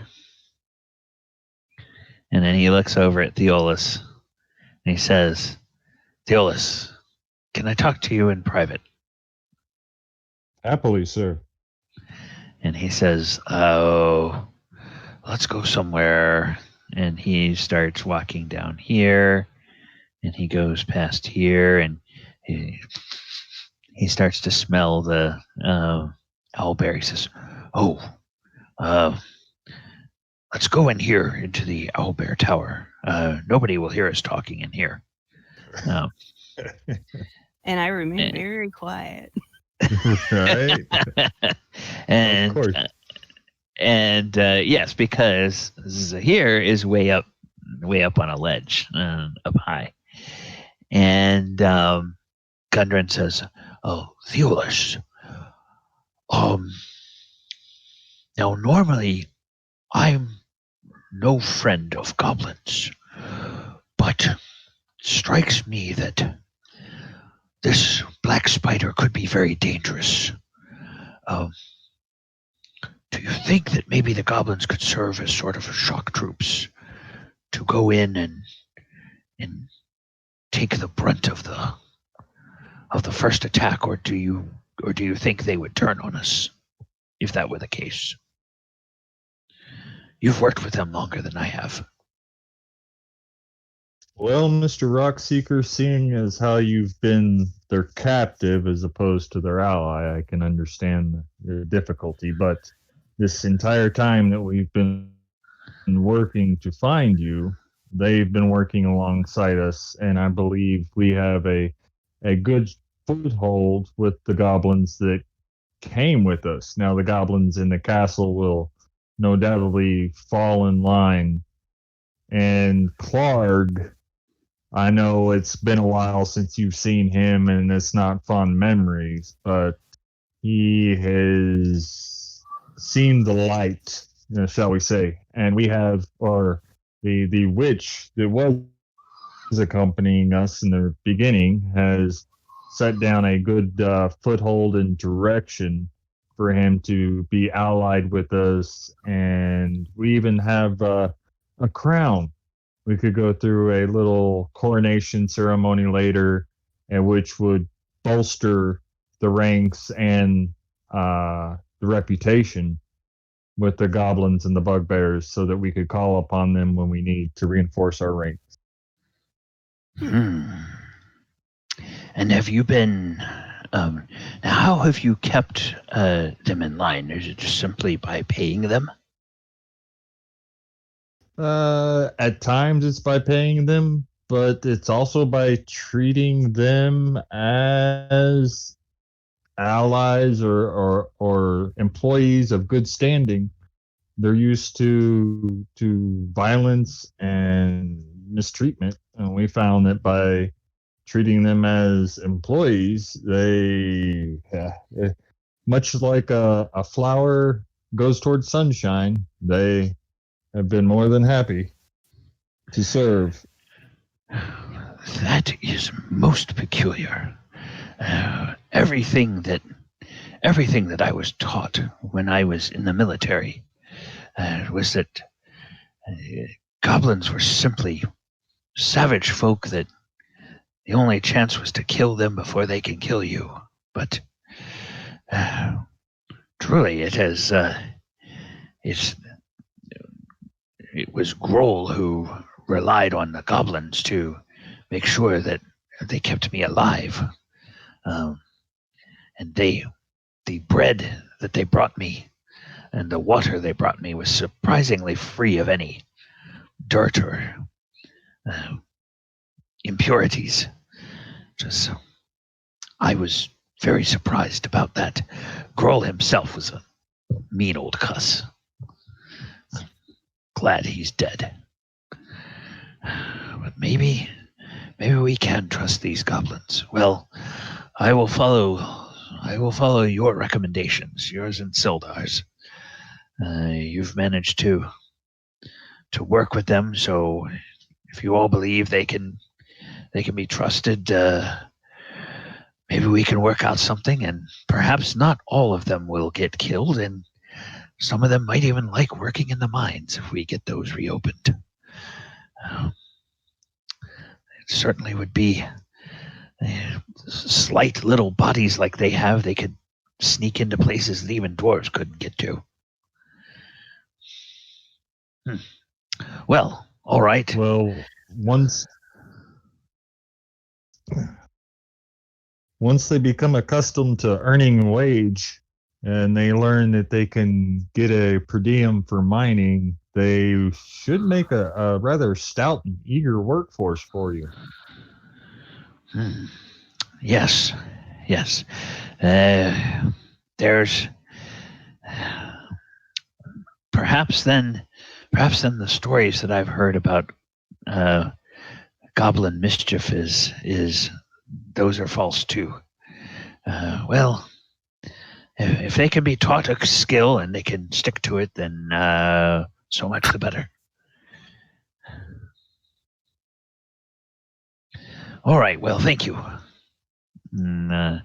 And from up above, you kind of hear, "You guys are so cute."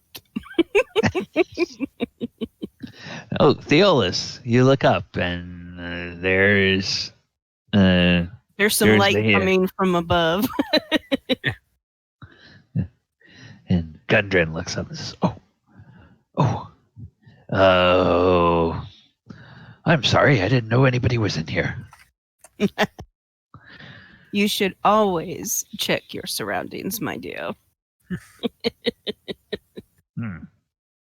Oh, okay, shame. well. Yeah.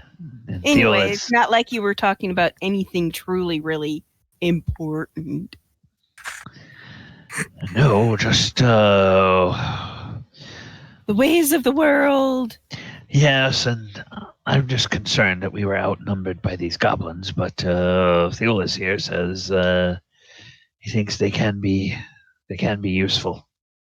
So I presume you've seen the same? Oh yeah. I think they're pretty good. They're good kids. Well, all right. And he seems to stand a little straighter and seem a little more confident. And then he says, "Well, thank you both for the rescue. There will be a nice bonus in it for you all when we get the mine cleared of this stupid glass spider, black spider, I should say.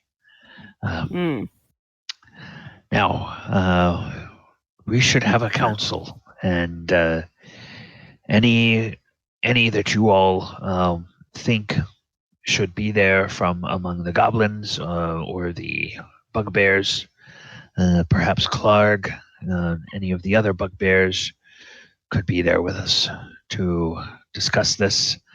We probably don't want to have all the goblins there, but gather the rest of your friends. We should talk about our plans for heading out to Wave Echo Cave. I would suggest Clark for the bugbears and Dill as lieutenant for the goblins. Dill. Oh, all right, Dill. That's an odd name, but if you say so, it's fine with me. Let's meet up in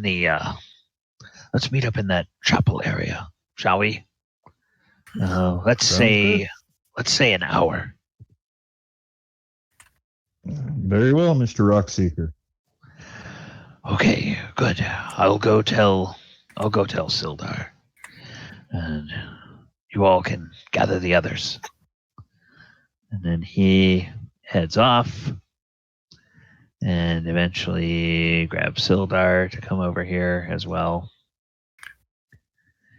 And it is about 20 minutes after the hour. So I think this would be a good time for us to go ahead and take a break. Let's take about 10 minutes. Heather, I put in the Yep. Who's our cleric? Conrad. Okay, thanks. Okay. Ready? All right. right. And Stream will go ahead and put some music on for you. We'll put the slate up, and we will be back in about 10 minutes after our break.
All right. Okay. This. All right. I'm going to go ahead and move us over here. Okay, to this.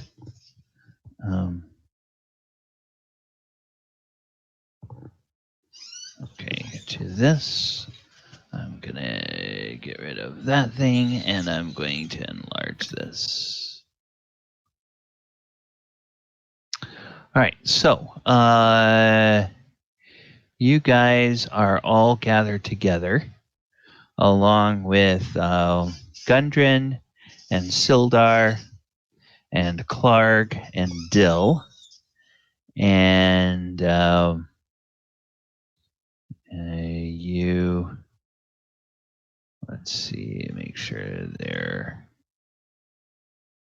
names are here. Okay, oops. A couple of the PCs need to be fixed. Okay. What the? Okay. And then Conrad. Make sure his nameplate is up. So here's nameplate. Sermos. Okay. All right. Now. All right. Now everybody's I'm cut off at the bottom. I'm cut off at the knees. Okay. Well, we'll do that then. Kidding. Okay. I see how it is. Nobody loves me. All the rest of us are floating heads, so whatever. Yeah. You're just peeking through portals. There you go. All right. So, Gundren tells you that there's actually another screen we can go to. Gundren tells you with his map that there is that the Wave Echo Cave, which is also known by its ancient name as El Wagon Cave. Okay. That is over here, next to the coast. It's a very it's very much a very close to the water is where the Wave Echo Cave is, and the mine is one where when it was first being dug, the dwarves had to shore it up against flooding because there were a series of underground tunnels that led to the ocean, and seawater would get into the mine. And so that was one of the things that they had to do when they were first mining it. And he's not sure whether those tunnels are going to need to be cleared out or not. But he and his brothers had discovered this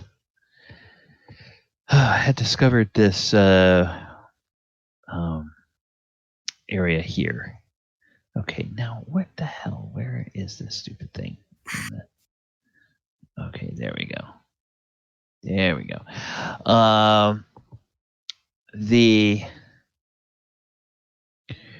From what he knows of the cave and the lore,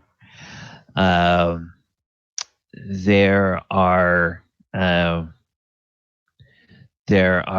undead ghouls, in fact, as well as skeletons and zombies that are in that area where the cave is. There's also some oozes that could be problems over there in that area. And then he looks over at Clark and he says, and, well, the dwarves did have problems with bugbears. And it's likely, of course, that this black spider will have some bugbears working for him. And Clark gives a smile and says, well, not for long, I think. I thought we killed black spider. You killed the glass staff. That thing that was in there with Grohl or whatever his name was. No. That was a doppelganger. That was a doppelganger. Oh, but that wasn't the black spider? No. Oh, okay. That was a messenger for the black spider. Oh, okay. We'll say I was confused, so thank you. No, that's all right. And he says, I'm not sure how long they've had my brothers. I was told that they were already in the clutches of the black spider when I was brought here to Cragmaw Castle from the hideout, where they first took Sildar and myself. So that's why I am anxious to get out of here as quickly as possible and go towards the cave. And I realized something here on this map that I had not done before, which is I had not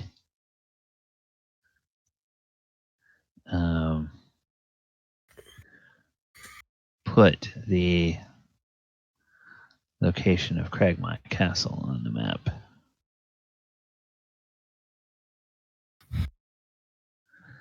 So we'll do that. All right. So you guys are currently right here, and he wants to go over here. And so, of course, the town would be back up this way.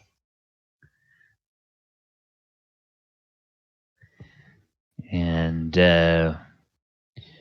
so he suspects that with a full day of travel, and possibly part of a second day, depending on what kind, if you guys run into any monsters or anything on the way, or if you have to avoid any patrols from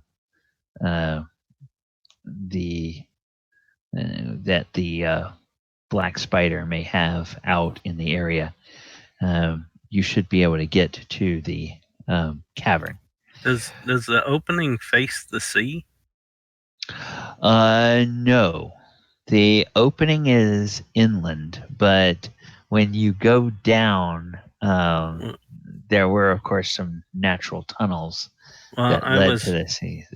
I was looking at where it was at as opposed to the terrain. Oh, it okay. Looks like it's on the seaside of the mountains, not the... Yes, it is. It is on the seaside of the mountains. There was no back door? No.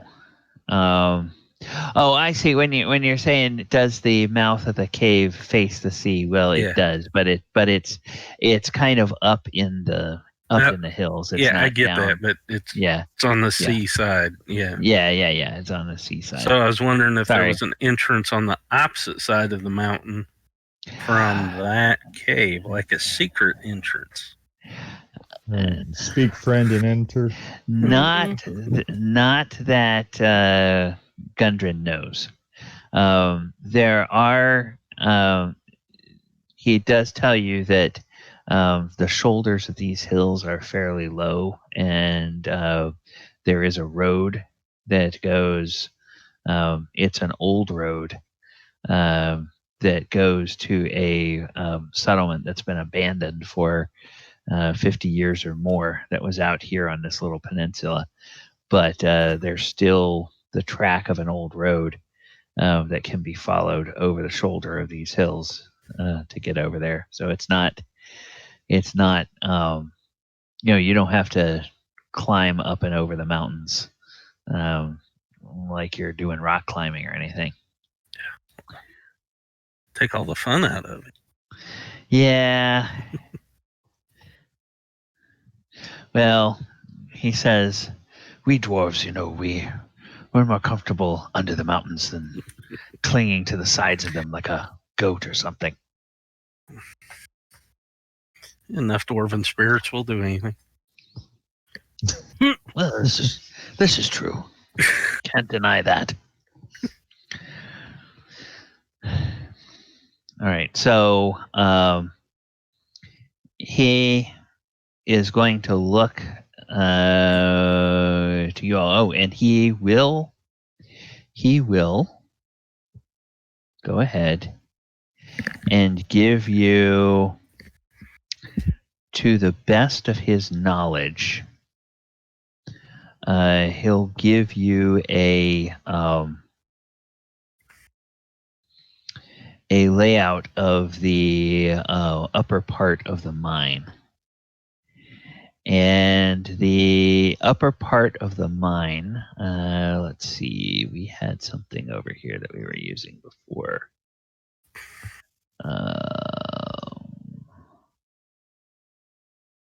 Okay, no. Not that page. This page, okay. We're just going to go this and get rid of that. Okay, we will move the ribbon over here. And he will take some charcoal and he'll sort of draw out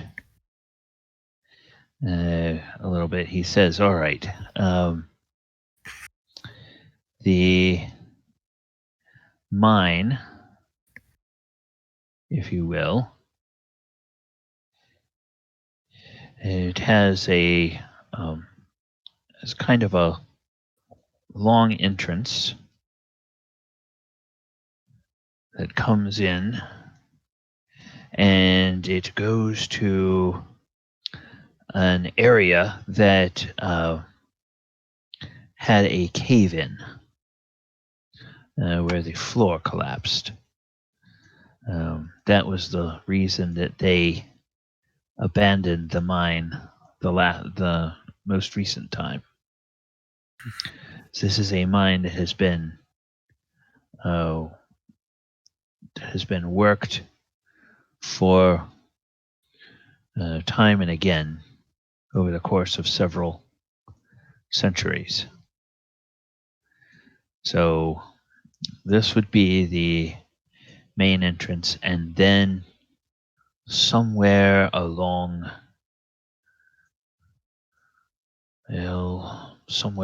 here, there is a feature that is sort of an irregular pit or chasm where there was a collapse, and that collapse also took down the tunnels that had run off from here and from here. But the notes that we found indicated that there were some dwarves who wanted to stay because they thought that those tunnels could be cleared rather easily. The way I look at it, depending on how long how much of a force the black spider has, and how long he's been able to be there. Oh, they may have those tunnels cleared, and they may not. So we are likely going to find that this area will either have the bulk of the Black Spider's forces, or will at the very least have some guards. And this particular pit right here is probably going to be a place that someone could set up an ambush. Be looking from right over the lip of the pit towards the door, and they may be hard to spot when they go in. So, adventurers, what sort of tactical thoughts would you have on trying to lead in there? And Clark, Dill, you would be welcome to offer any thoughts. And they look at the adventurers, and they indicate they would rather hear what you have to say. Does any of these goblins known to the force at the mine?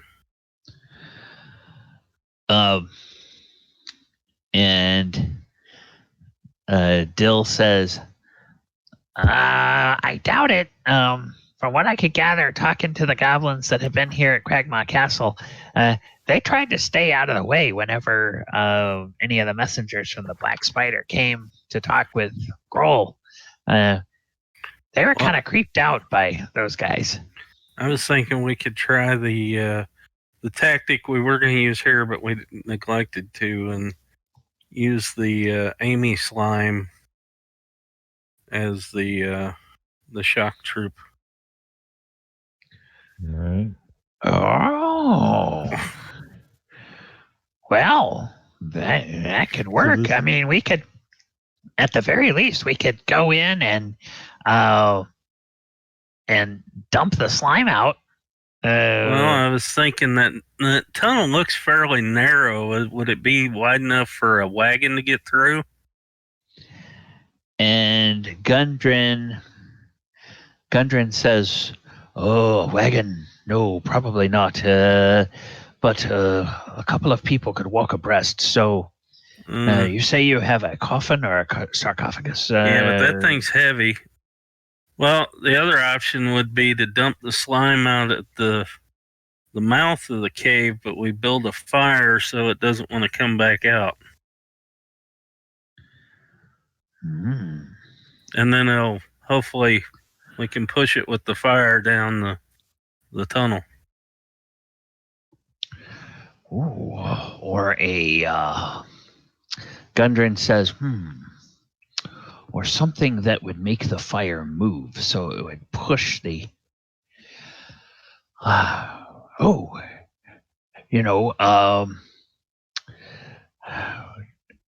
was wondering if we could find some trees, we could cut the logs into short sections.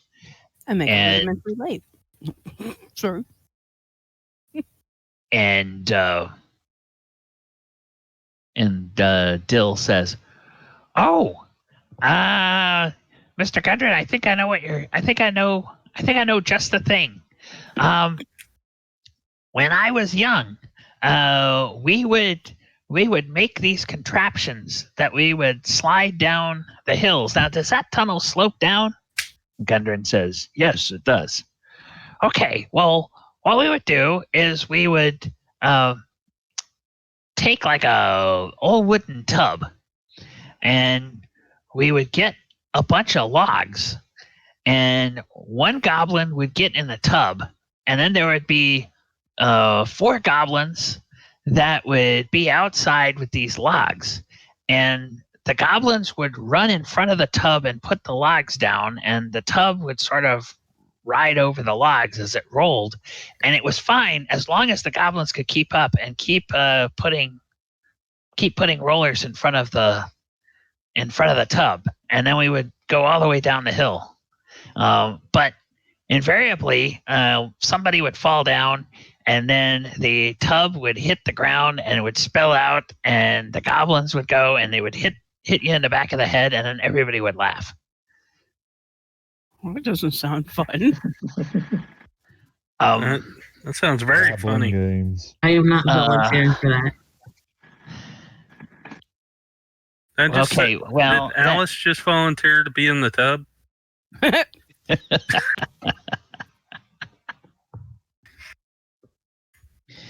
And Gundren says, "Oh, well, that's not exactly what I was thinking of, but if there was some way of greasing that tunnel so that you could put the fire on something and the fire would slide down behind the slime and push it ahead of it. Or you could just make the whole thing into a sled of some kind, and if you could grease the floor or do something like that, you could just roll the grease whole the bottom of the sarcophagus. No, you'd want to keep the sarcophagus up off the ground so that, like, if you had runners underneath it, the runners would take the brunt of anything until it deposited where we wanted it to. Is it near a body of water? And Gundren says, well, if you were to go down to if you were to go all the way down to the ocean over here,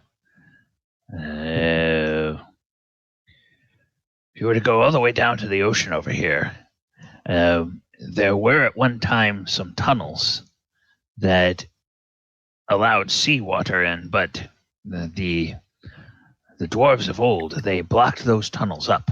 Now, whether they've stayed blocked up or whether they've come open again, that's anybody's guess. But that would take you down to the lower part of the mine.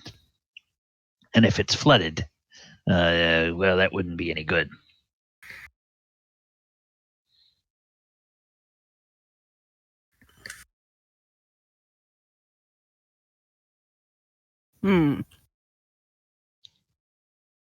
Well, I guess then the question would be, really, we should probably at least look at the tunnel first to see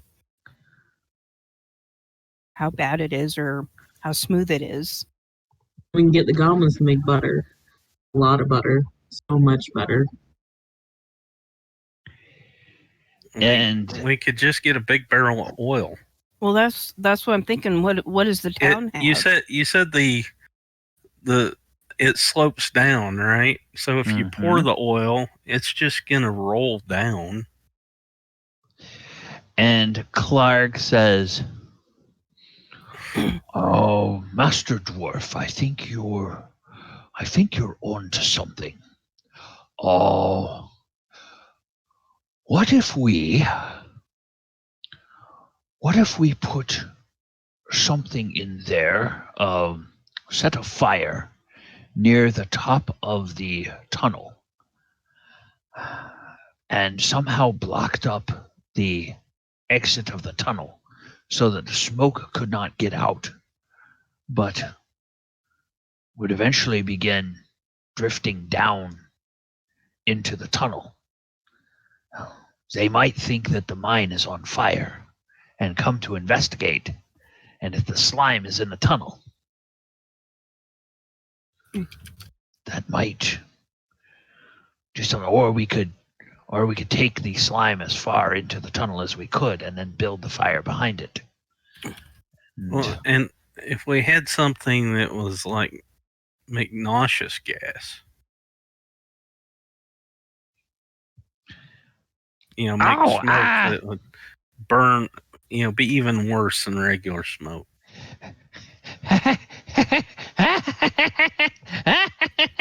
Hey, calm down, Bill. Well, I was just thinking, if we got a bunch of poo from the goblin latrine, that stuff really stinks when you burn it. You and your boys are in charge of poo. I should have thought of that. Okay, well, all right. And Clark says, well, now remember, they've made you a lieutenant, so you can tell the other goblins to do that. Oh, yeah, I can't. Okay, that'll be great.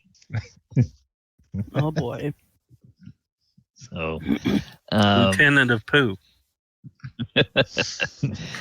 So, yeah.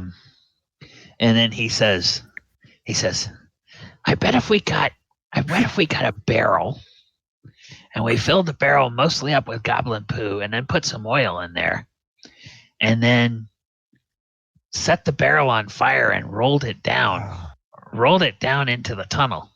About that time, Zahir's like,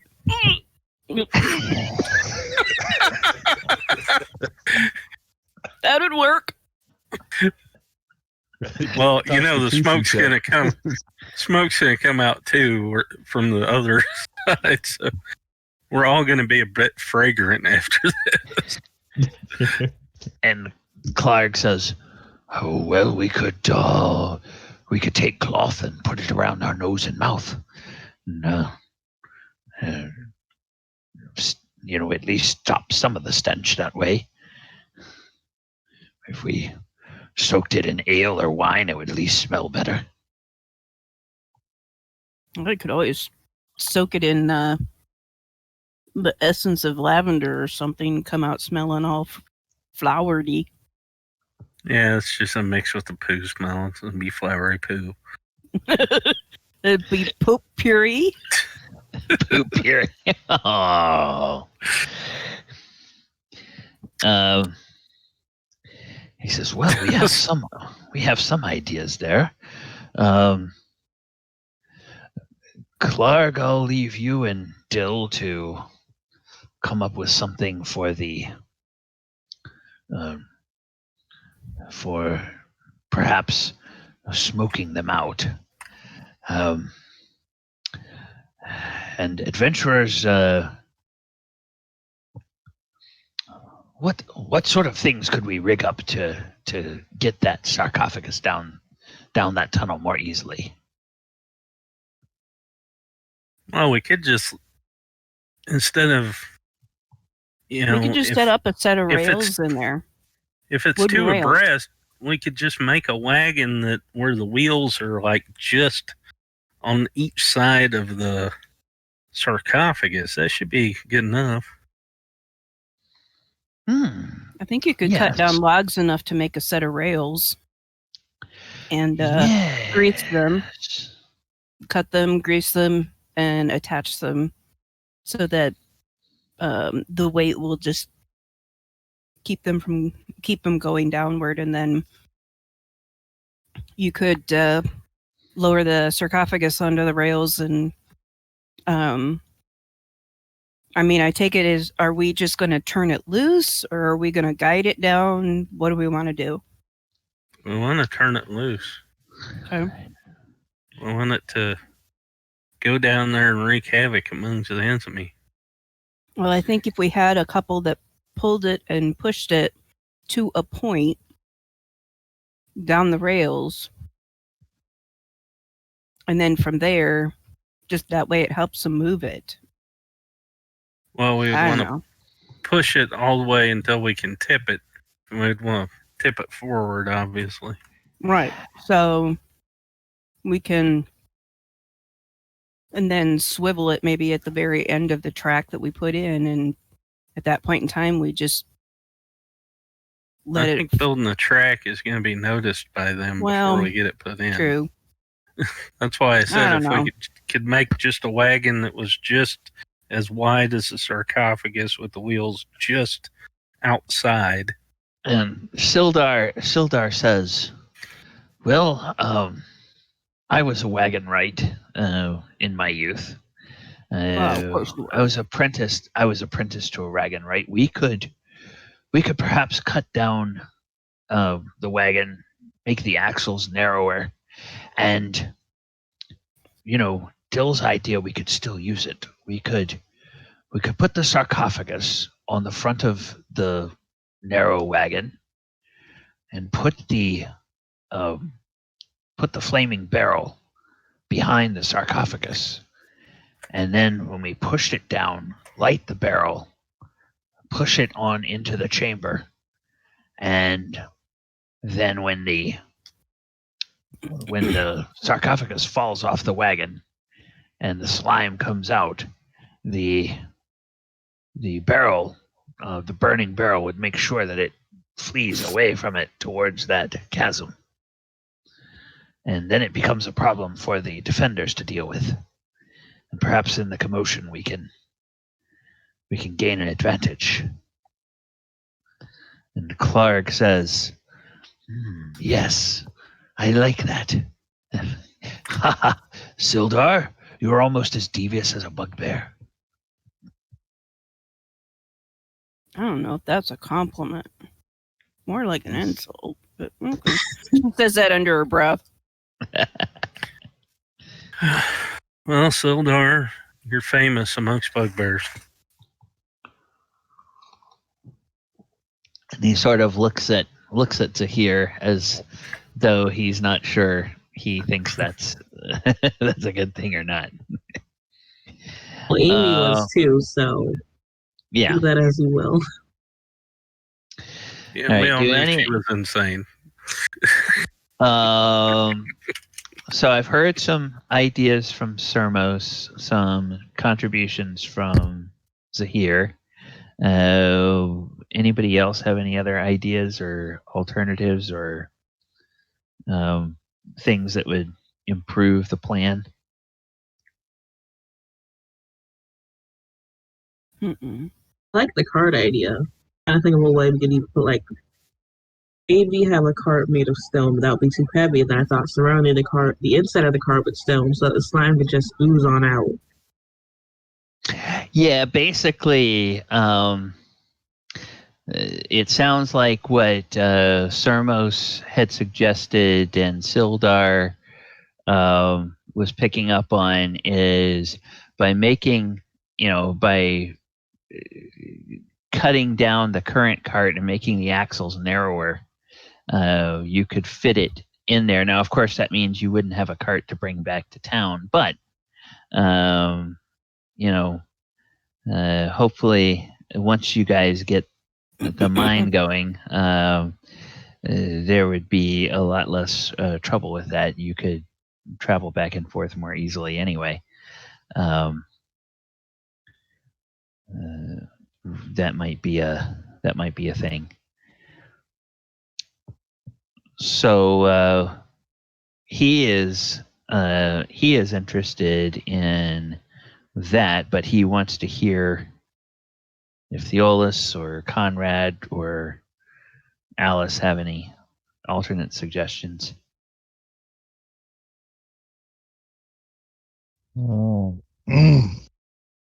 Hopefully the plan as you've made it can be pulled off. If not, I suppose that I don't know. My worry about the plan would be I don't know if the enemy's going to sit and wait long enough for everything to get set up and come down the tunnel. So a plan B may just be to charge in and deal with it as it comes. Yeah, I don't just like do both that plans and send an army of goblins in there to keep them distracted. And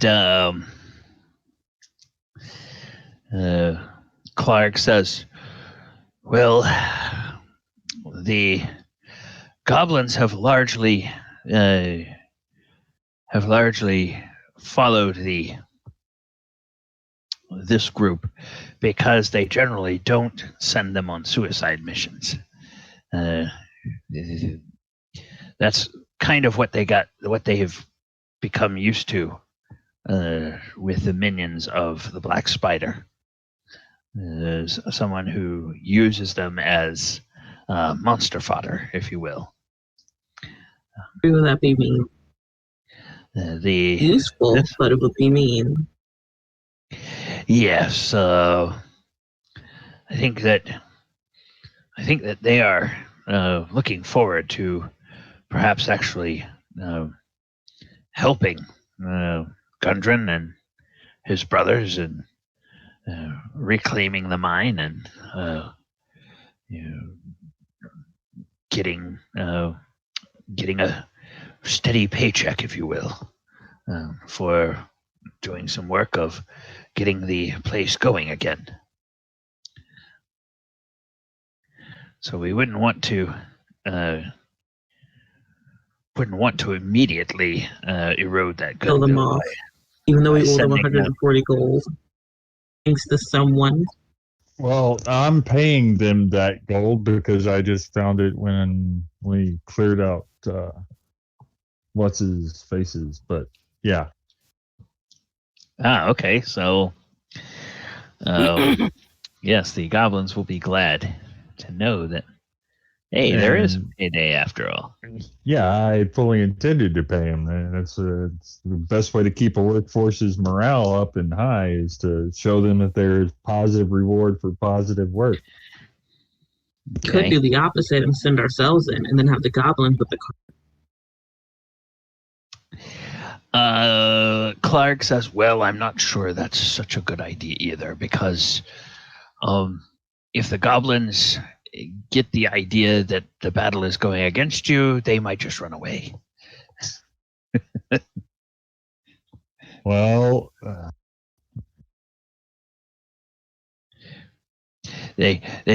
goblins are a tricky folk. They're kind of like you push them too hard and they get sullen and become counterproductive. You don't push them hard enough and they get lazy and they don't want to work. You have to sort of have to keep just the right amount of combination of incentive and reasonable threat of punishment to be sure that they stay in line.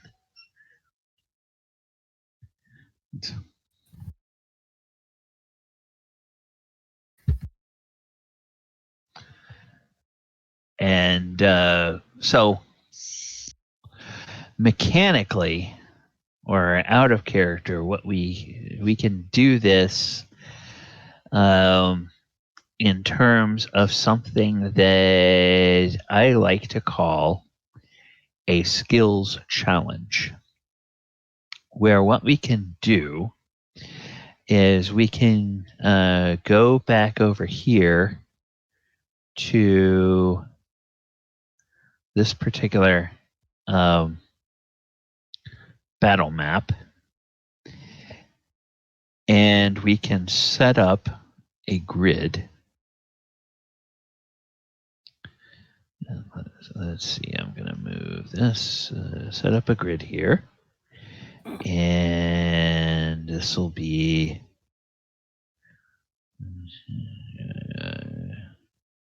1, 2, 3, 4, 5, 6, 8.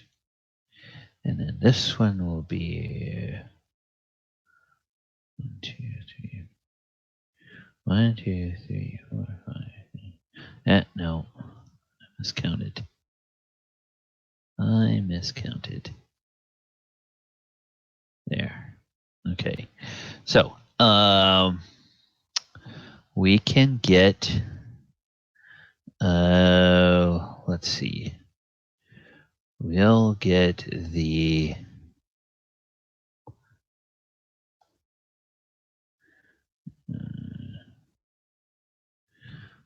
the gray ooze. And the gray ooze will be the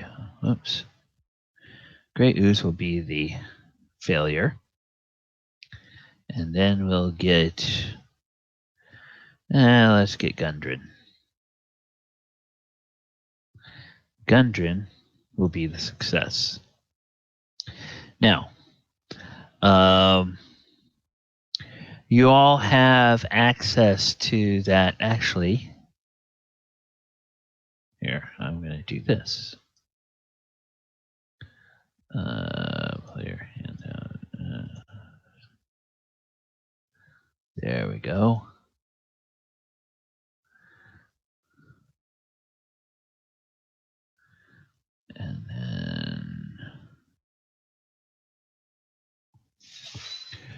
Okay. Put this over here. Oops. Put this over here.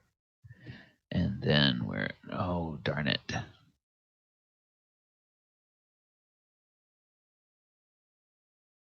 There we go. Now, you guys have this list of skills, and over on the stream, they can see the success and failures. Casca and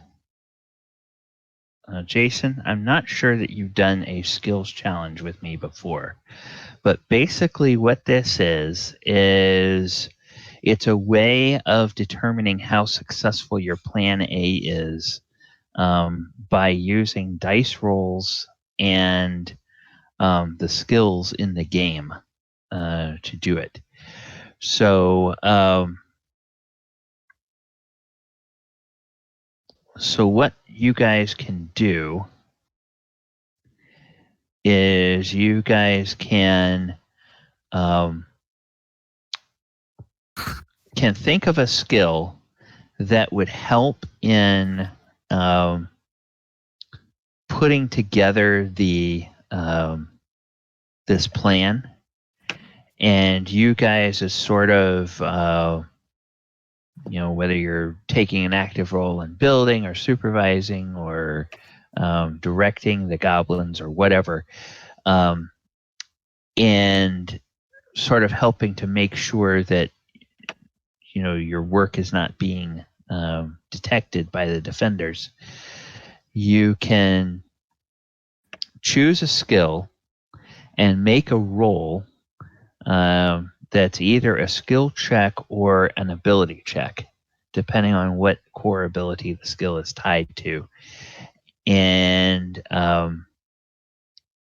if you guys get 4 or get 8 successes before you get 4 failures, then you have successfully completed the completed a skill check. Actually, I'm going to modify this because that's 5th edition rules. I'm not sure how it works in this edition, so I'm going to make it 6 successes to 4 failures. Just because I don't know if it's going to be harder to get successes in this game or not than it is. But you could do things like when your turn comes around, you could do things like make an engineering check if you have a high intelligence, to help with like the plans that you're, to make sure that the construction is going together correctly. Or if you don't have a high intelligence and instead you have a high strength, you could do something like a muscle check to help, just like brute force, put things together or hold things together. You could do some sort of an acrobatics check to help with that if you have a high dexterity. If you are going to be on the lookout, you could do something like a danger sense or something of that nature. But describe which of those skills you would be using to help. And then if you have a high charisma, you could do something like a leadership to sort of direct the labor force in putting this construction together. And we'll go ahead and do that, and we will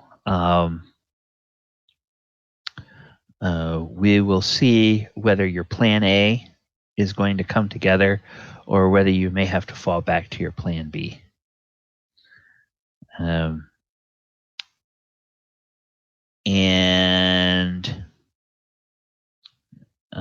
So what I think we're going to do is we're going to have everybody roll a d20. And we'll just put you in the order from highest to lowest and see how that works. So, okay, Sermos is 13. Amira is 11.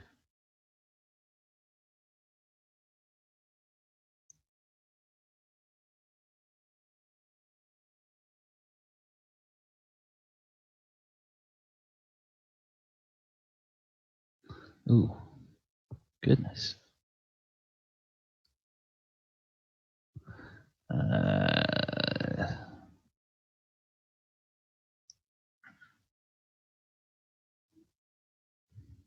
This is going to be okay. This would be Alice. All right. Conrad 6. Theolis. Theolis and Alice, go ahead and roll again.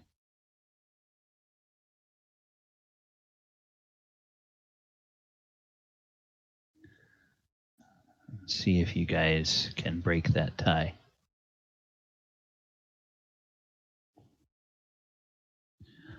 Okay, so then it would be 11.1. Okay, so whoops.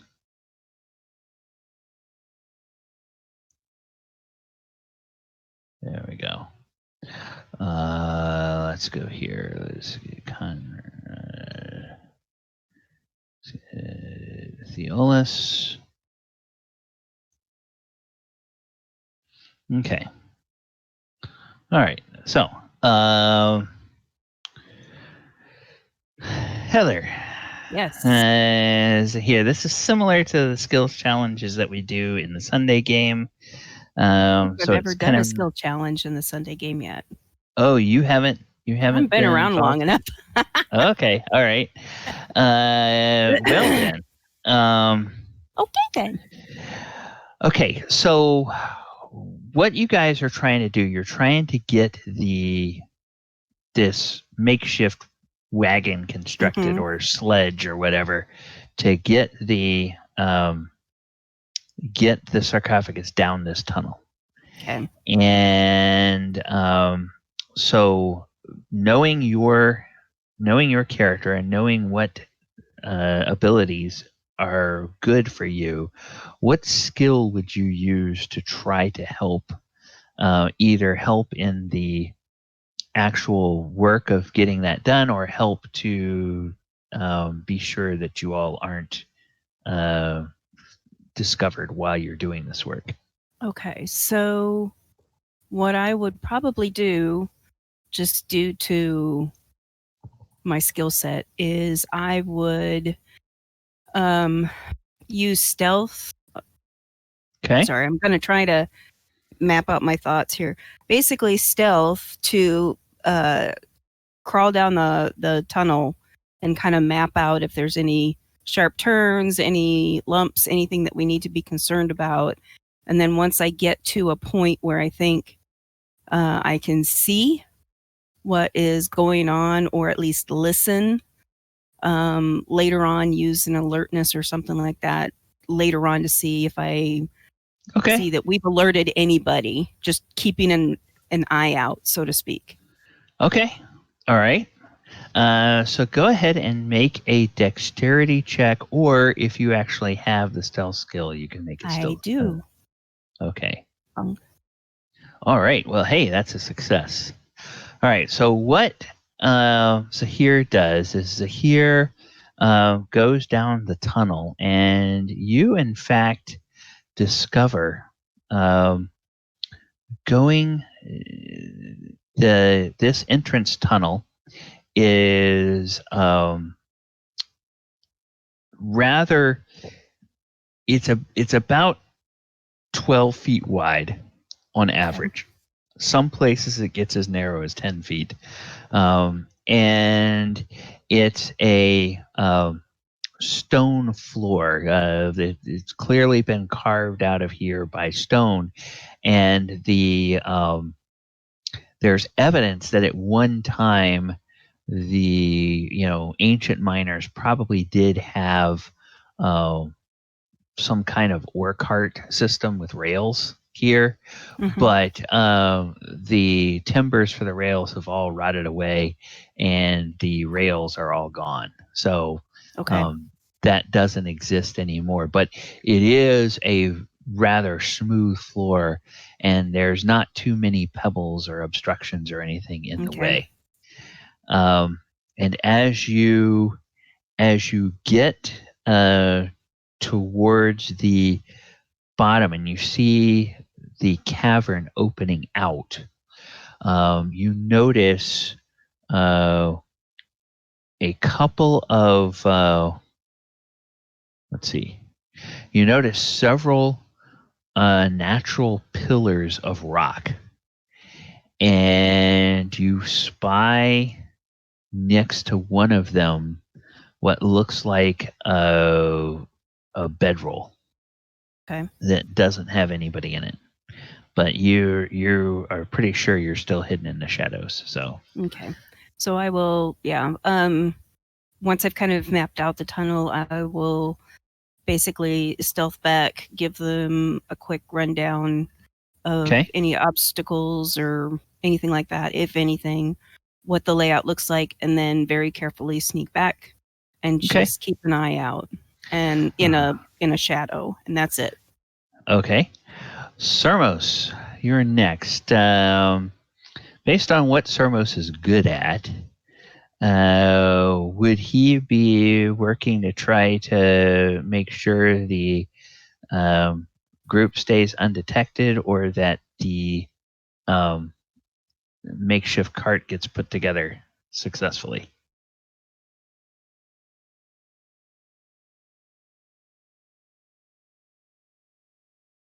Casca, we're not hearing you if you're... Sorry, was muted. No, that's okay. That's okay. I'm going to use intimidation to keep the goblins in line and working. Okay. All right. All right. So you can go ahead and do that. And I don't have that, so it'd just be a strength check, right? Yeah, strength check. Oh, wow. Okay. That is a natural 1, which is a critical success, which means that counts as 2 successes.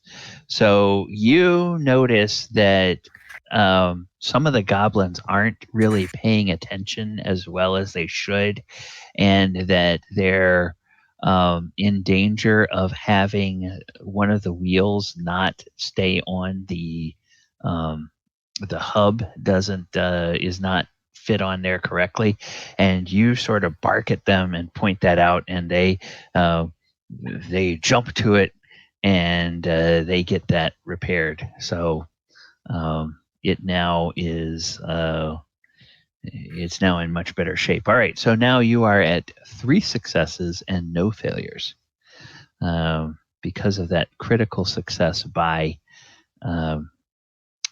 Sermos. All right, so Theolis, are you going to be helping to keep a lookout for possible trouble, or are you going to be helping with the building effort? I would say I would use my strength or muscle to help with the building effort. Obviously, working the sarcophagus and the log rails and stuff around quietly is going to take some dexterity of the muscles. Sure. Yeah. All right. So you can go ahead and... All right. Hey, that's a success. All right. Good. Okay, Alice. This is starting to come together pretty well. Would you be on the lookout for potential enemies, or would you be helping with the helping to supervise, or perhaps do some work on the building effort? I am going to be on the lookout for enemies. Okay. And which skill would you think that you would be using there off of the list that's on the screen? It's alertness. Okay, alertness. Okay, then go ahead and that would be a dexterity check. So go ahead and if you, wonderful. So that's another success. All right. Well, okay. I probably could have done this just the same way I would have done it with 5th edition, because now you have 5 successes and no failures. All right, and Conrad, would you be? I feel there's some pressure here since everybody else succeeded. I felt the pressure too. Yeah, well, the good thing is you need only 1 more success, and you'd have to get 4 failures. So don't fail. Yeah. So thinking about this, would you be helping with the building effort or helping watch out for potential enemies? I would probably help look for enemies. We're just about wrapped up with this, so let's make sure we don't get any surprises here at the very end of the objective. Okay, and so which skill off of the list looks like something that you would use? Would danger sense apply? Yeah, danger sense would be good. So that's a wisdom skill. Oh, excellent. All right. Yes, and so for Alice and Conrad, you guys don't sense any any enemies nearby. Everything seems perfectly safe, and after a few minutes you notice that all the noise stops, and the goblins are standing back along with Clark and Gundren and Sildar, and they're sort of looking at this weird looking narrowed cart that's sitting just outside the entrance of the tunnel. And Gundren sort of has his hand buried in his beard, and he's sort of rubbing his chin, and his eyebrows are furrowed. And then he looks at Sildar, and then he looks over at Clark, and he looks at Theolis, and then you see this big grin split his face, and then he turns to the goblins and he gives them 2 thumbs up, and the goblins are just about to let out a shout of joy when Clark puts 2 big hands over their faces and just muffles them and gives them a very stern look and shakes his head. None of that. And they're like,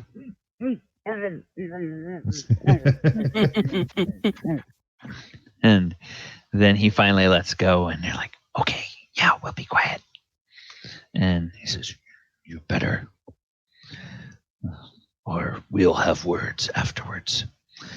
And so you all have successfully constructed this. So what you're going to be able to do with this, the upshot of making this is when we come back next week, we are going to be able to begin the assault on Wave Echo Cave. You guys can prepare anything that you want to prepare.